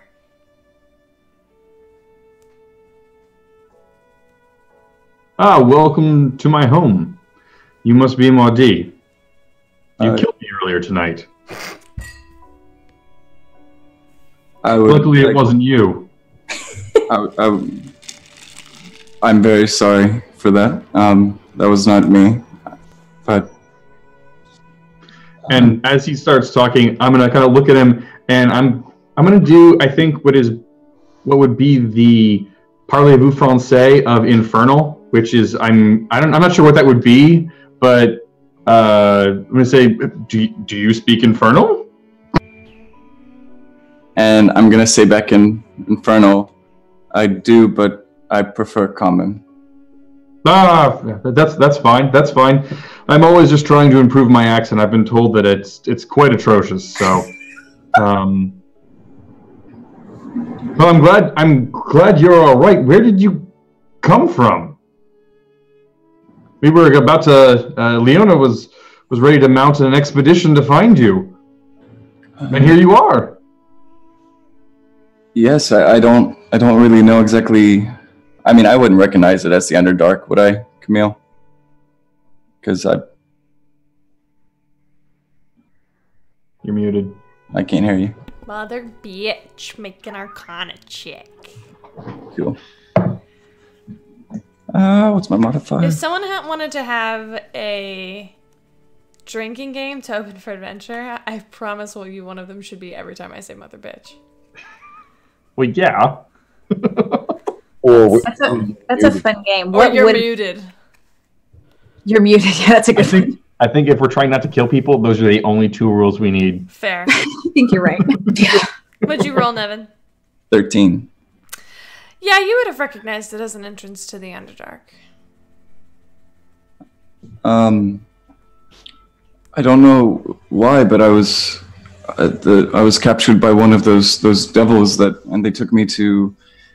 I assumed it seemed like the Underdark, and this black dragon saved me while I was about to die, I believe. Interesting. A black dragon saved you, you say? They're not generally altruistic fellows, I'm led to believe. That's very impressive. You must know some very powerful people. He said he owed me a favor. I insight check that. Yeah, Nevin rolled Monty rolled deception. Insight check for Alexander. God.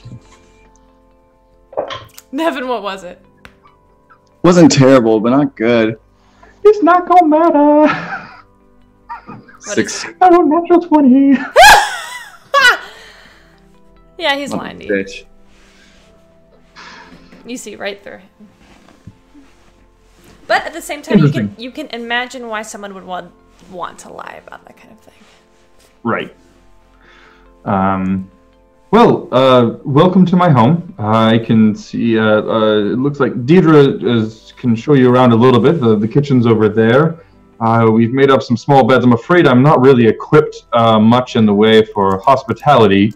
And you kind of look around and just see books on books on books on books, kind of covering most of the furniture. And there's kind of like one room that's like a really nice sitting room that's set aside. I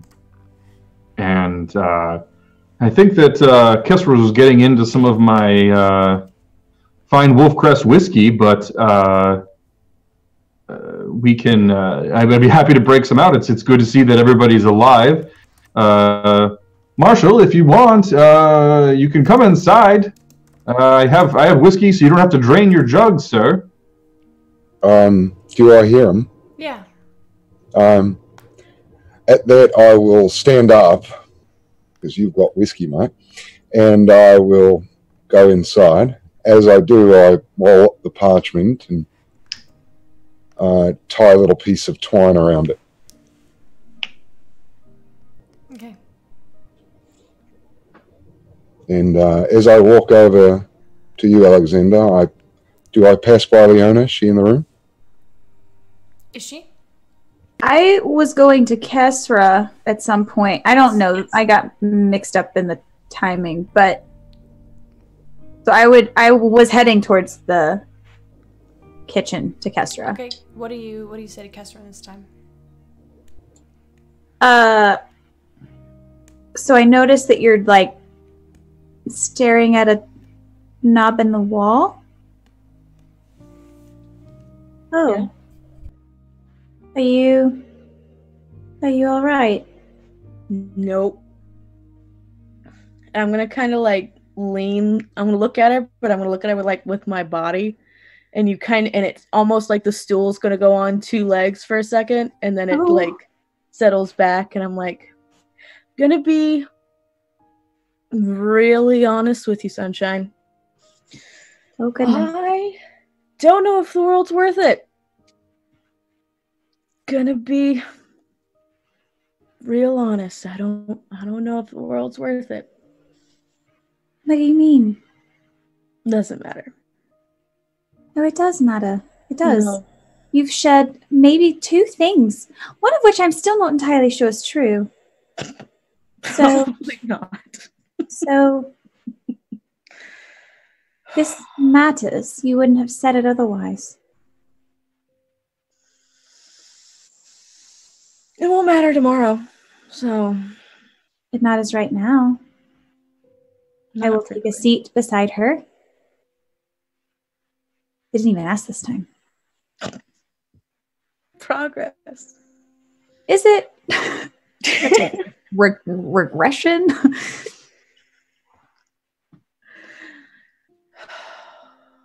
What do you mean?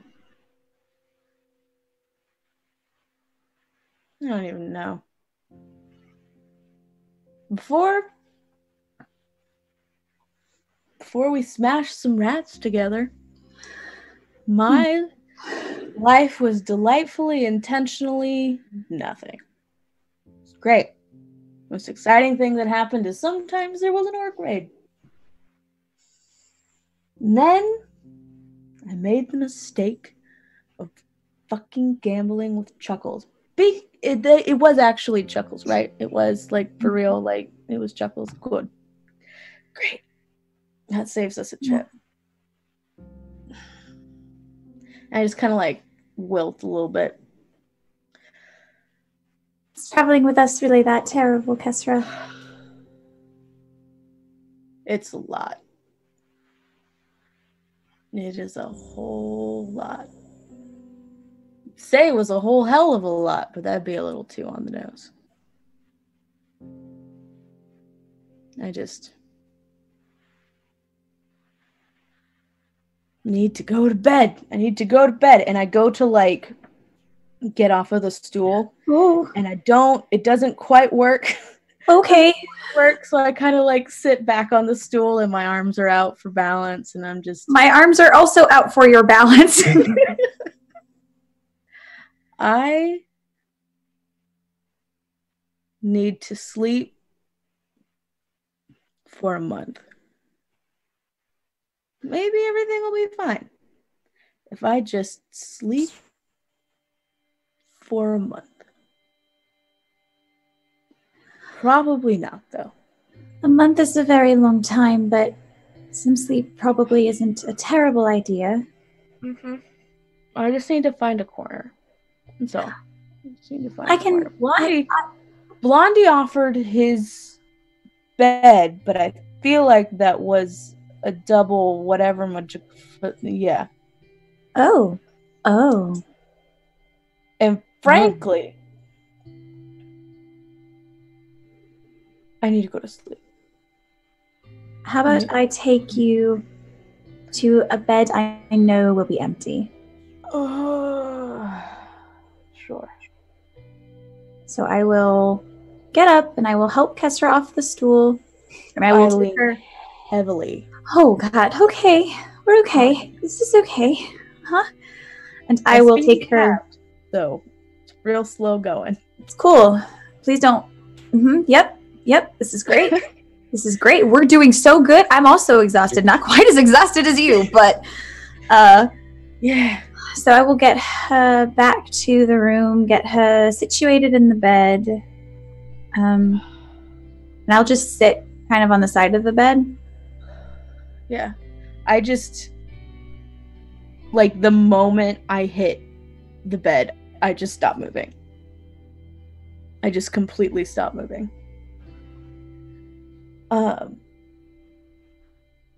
And before I fall asleep, because I fall asleep really, really, really fast, I will say, face in the pillow, I will say, watch out for dark commanders. Fucking shit. Probably. I will kind of laugh and put a hand on your shoulder, even if you're already asleep. I'm glad you decided to come with us, Kestra. And then in that room, as Kestra is asleep, and she's out, right? Like, she's out. Okay, I would like to cast Mending on this necklace. And then I would like to cast Identify. Does it still have its magical properties?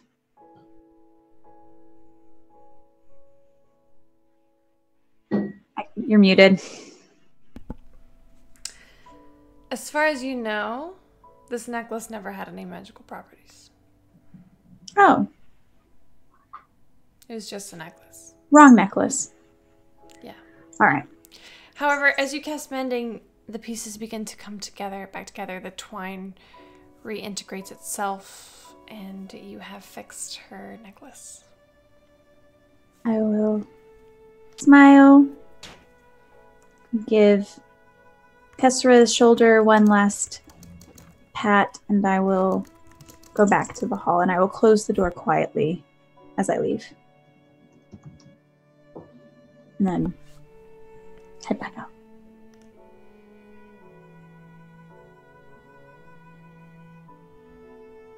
As I'm moving about the house, do I pass Leona at any point? Yeah. I will stop her and say, and hold out the rolled up piece of parchment, hand it to you, and here you go, love.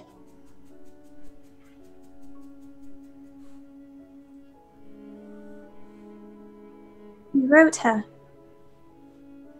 You asked for a letter? Can I read it? Why would you want to read it? I don't know. It's okay if I can't. I won't. I promise I won't if you don't want me to. I put it in your hand. I take your hand and I plop it down into it. And I say, I trust that this will end up in the place it deserves to be. And I nod and finish the glass of whiskey. Make a con check, please, Marshall. No worries. Oh, I dropped one of those. 15 plus, what is that? 6? No, 2. 2, okay. And yeah, then you're still, you're only like 5 sheets to the wind. It's baseline for Marshall. It's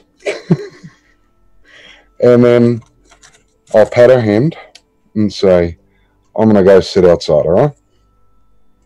Okay.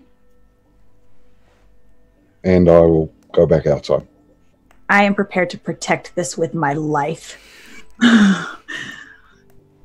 So, get ready, guys. Are you going to read it? No. No.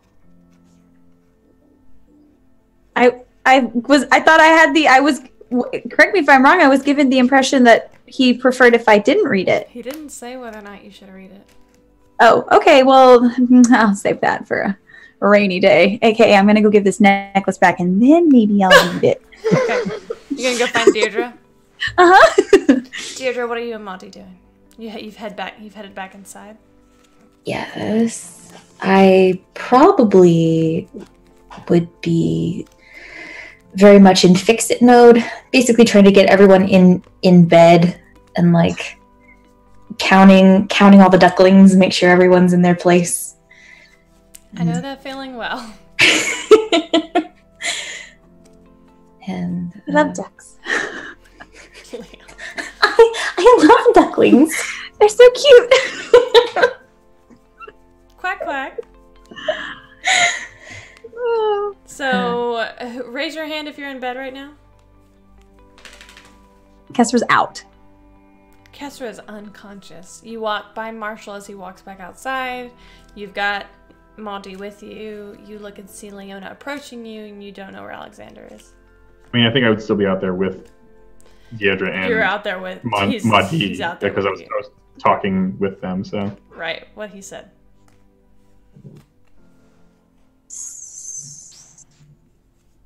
Oh, Leona.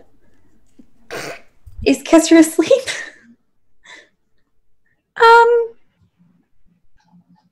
Sort of. Yes. I think she enjoyed her drink. Well, that's good. I can see that it affected her. I mean, with that much blood loss, I'm surprised I'm still standing, to be honest. Yeah, so she's asleep now. So Well, that's good. She looks like she needed it. I offered my room to her. If she's put down somewhere else, you're free to take it. I think I'm going to be up late tonight doing some work. So, you want some help? No, dear. I'm quite all right. Thank you very much. I'll be able to handle it. Quite sure. Quite sure. Leona. Oh, Deirdre. You've had an evening. You need to go to bed. Yes. I'm okay. Deirdre, I have something for you. Oh? Mm-hmm. I will reach into my pocket and I will pull out the necklace. Oh.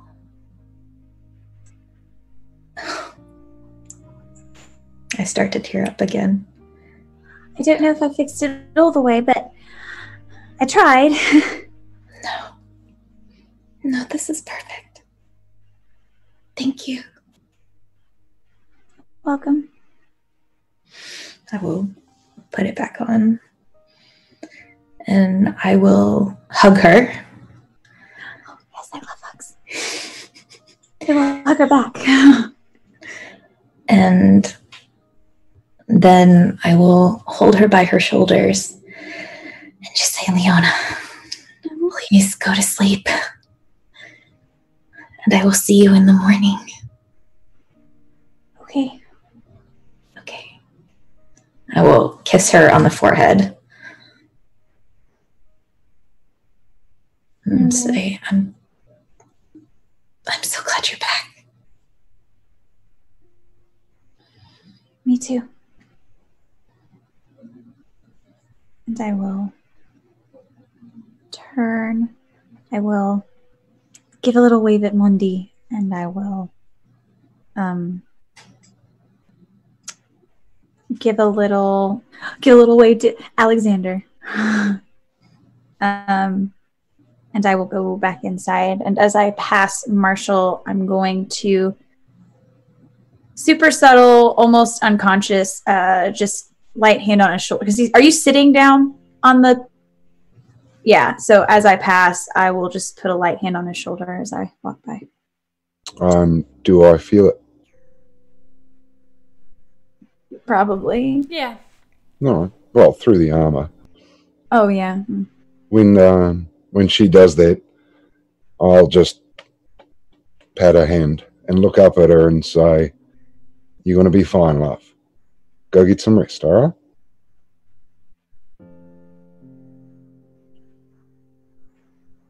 I'll go back inside and I will. I don't know where I'm going to sleep. Is there a? You could take Alexander's bed. I mean, the rest of the place is set up like I've probably moved enough books around such that you could lay down on a couch or a chair or something. Maybe more like throw a sleeping bag on the floor. Oh, I can sleep on the. Ooh, I don't know if Leona can sleep on the floor. You can take. I will I will go and take Alexander's bed. Okay.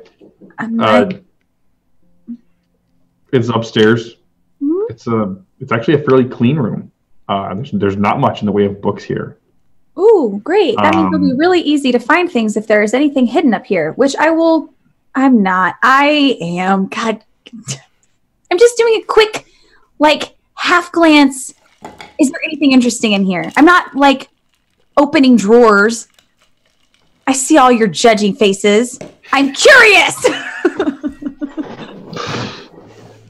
So it's like a low key. I'm not really. Whatever. I would say that you would probably see a few letters by the on one of the dressers, and that you would see like a nicely appointed closet, and maybe a few notes, kind of like sheafs of paper that are in a very alien language. Who are the letters from? They look like they are addressed from Dame Catherine. Dane? Like D-A-N-E? Yeah, like the honorific. Yeah. Do I recognize that name? Make a history check with advantage. So flat. Oh, well.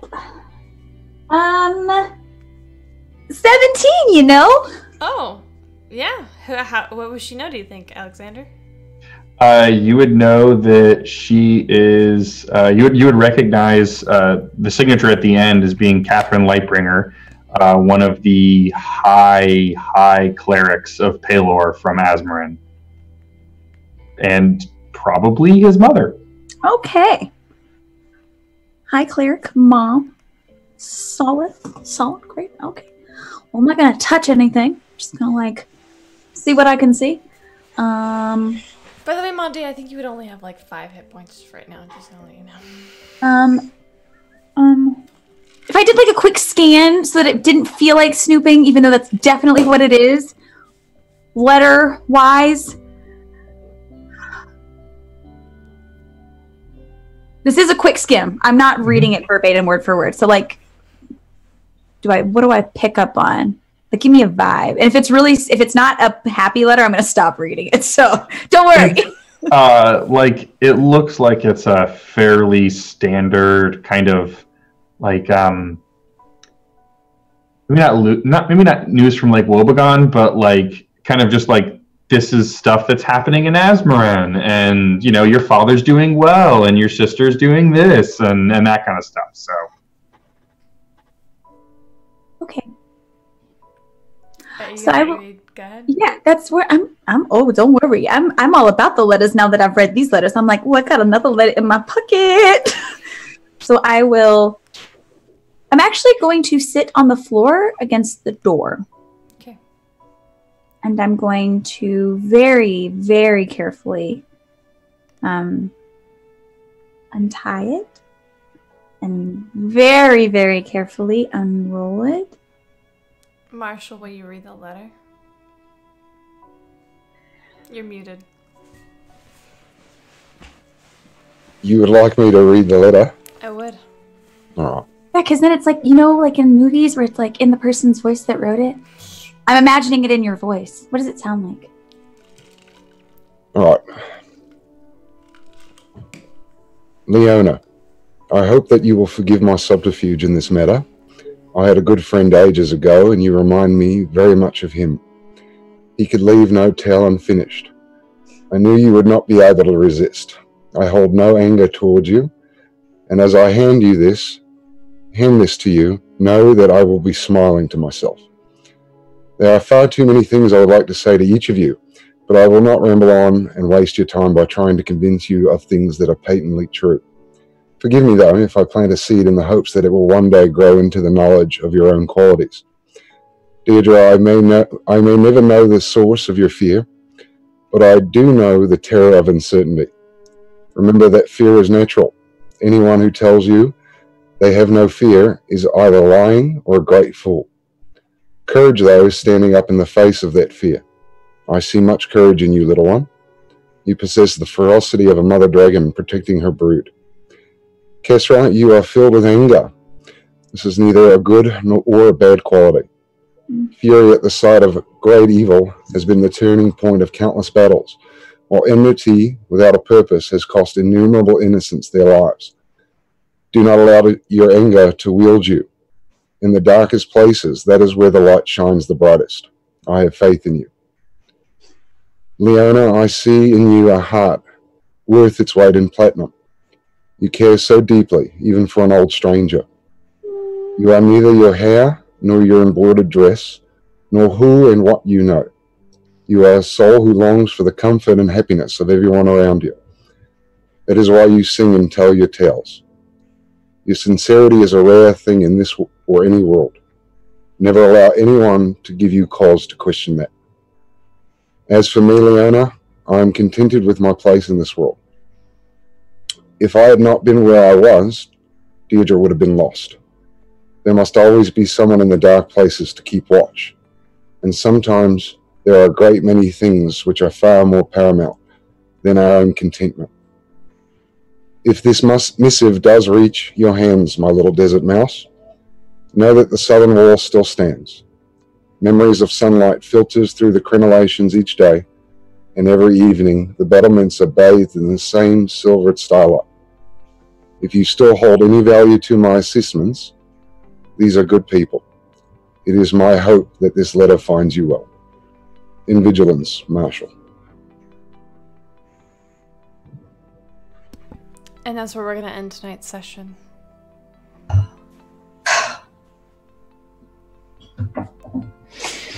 Thank you again to our amazing guests. You guys are wonderful. They could have not done this without y'all. Nope. Nope. We barely did it with us. It's fair.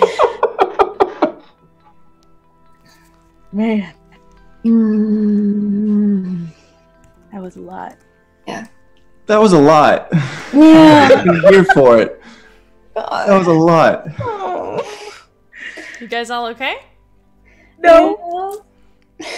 I didn't see any yellow or red cards, so I assume everybody's okay. Yeah, we're good. Oh, can I say one thing? Yeah. Deirdre does not let Mondi out of her sight the entire night.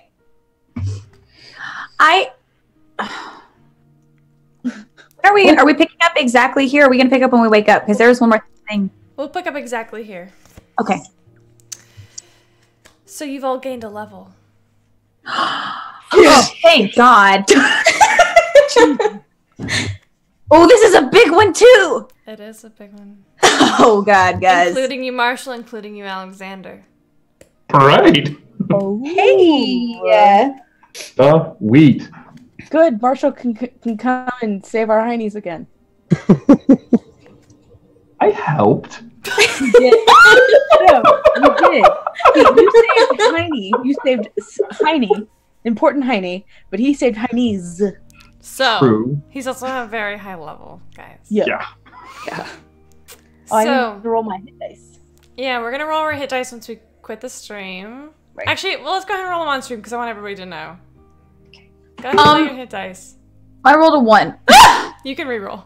Or you can Okay. take. You can either reroll or take the average. But you have to keep the rolled second a one. 1. I also rolled a You can 1. reroll or take the average, but you I'm have just to gonna take reroll because if nothing else, I mean, 10. yay! Oh, mine wasn't that good. I can't roll that high. So. What'd you roll, Deirdre? I took the average. Okay. Nevin rolled a 2. Oh, our sweet, soft, squishy. I'm so squishy, guys. Not as love squishy as squishy. Alexander. Alexander, how many hit points do Nope. you have? I have a total at my current level. I have 50, and with the upgrade, I will get 6 more.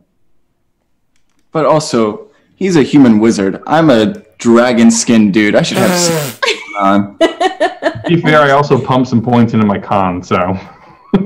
I just want y'all to know my hit point max is now 69. Nice. Wait till Kesra finds out she's immune to disease. Woo! Woo. Oh, I knew there was something I forgot to do. We haven't exactly had time. You want to say you added that in the letter? Yeah, you can edit. What I does, don't know what does how- the addendum say, Marshall? It probably would say, by the by, Kisra, feel free to go to any whorehouse you like because you can't get sick any longer. Is that in the letter? Yeah. Oh, yeah. Yeah, it was. Yeah, this letter's going right back in my pocket.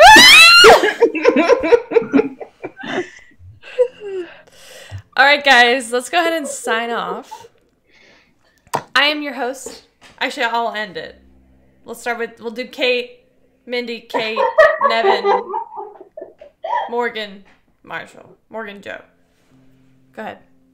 I'm Kate. You can find me on Twitch at KatesD8s. You can find me on Twitter and Discord. Sorry, you can find me on Twitter at KatesD8s. You can find me on Twitch and Discord at KatesandD8s. And I play Deirdre. Still, thank God. Your turn, Mindy. Okay, thanks. Hi, I'm Mindy. I play Leona. You can find me on Twitter at MKAY1713. Still kicking, still snooping. Hi. Or no, Kate. Sorry. It's fine. It's fine. 'Cause I am also Kate.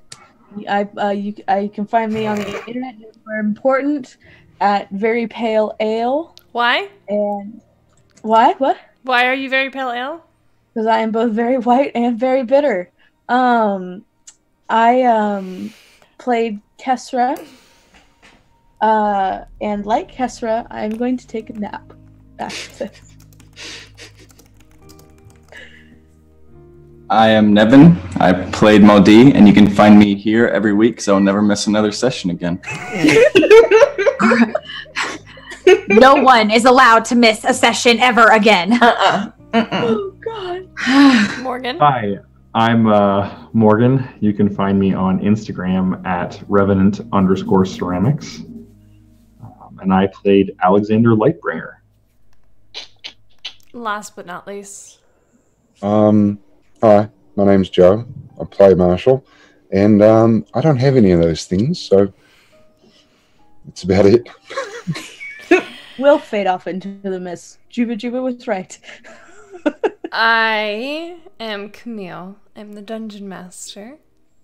You can find me on Twitter at CamilleDoesDND. Please give our channel a follow on Twitter. That was creepy. Please give our channel a follow on Twitter. At Open for Adventure on Twitter and Instagram and Facebook, maybe. I don't know. Kate does it all. We are on Facebook. I don't know. Maybe. Maybe. Are you sure? I really want to give another massive thank you to our viewers tonight who participate in our chat and make us laugh until we cry. Oh my God.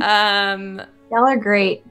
That has been a really unexpected joy of this streaming adventure. We thought we were going to be fending off trolls nonstop, and you guys have just loved us constantly, and we really appreciate that. We do. Love you. And I would like to give one more thanks to our guests, Joe and Morgan, for coming in, saving my players' asses, giving me a plot device, and just being great sports about everything. We love you dearly. Thank you so much for joining us. Anytime. And a final thank you to my players who make this as enjoyable as it possibly can be, and for being invested in this story that I am laying out for you, and being a part of the story that I'm laying out for you. I really appreciate it. And that is all I have. I'm gonna roll those credits together. But before she does, I'm going to say, on behalf of all of us, thank you to our DM. Yes. For the amount of work and time and energy and heart that you put into this campaign.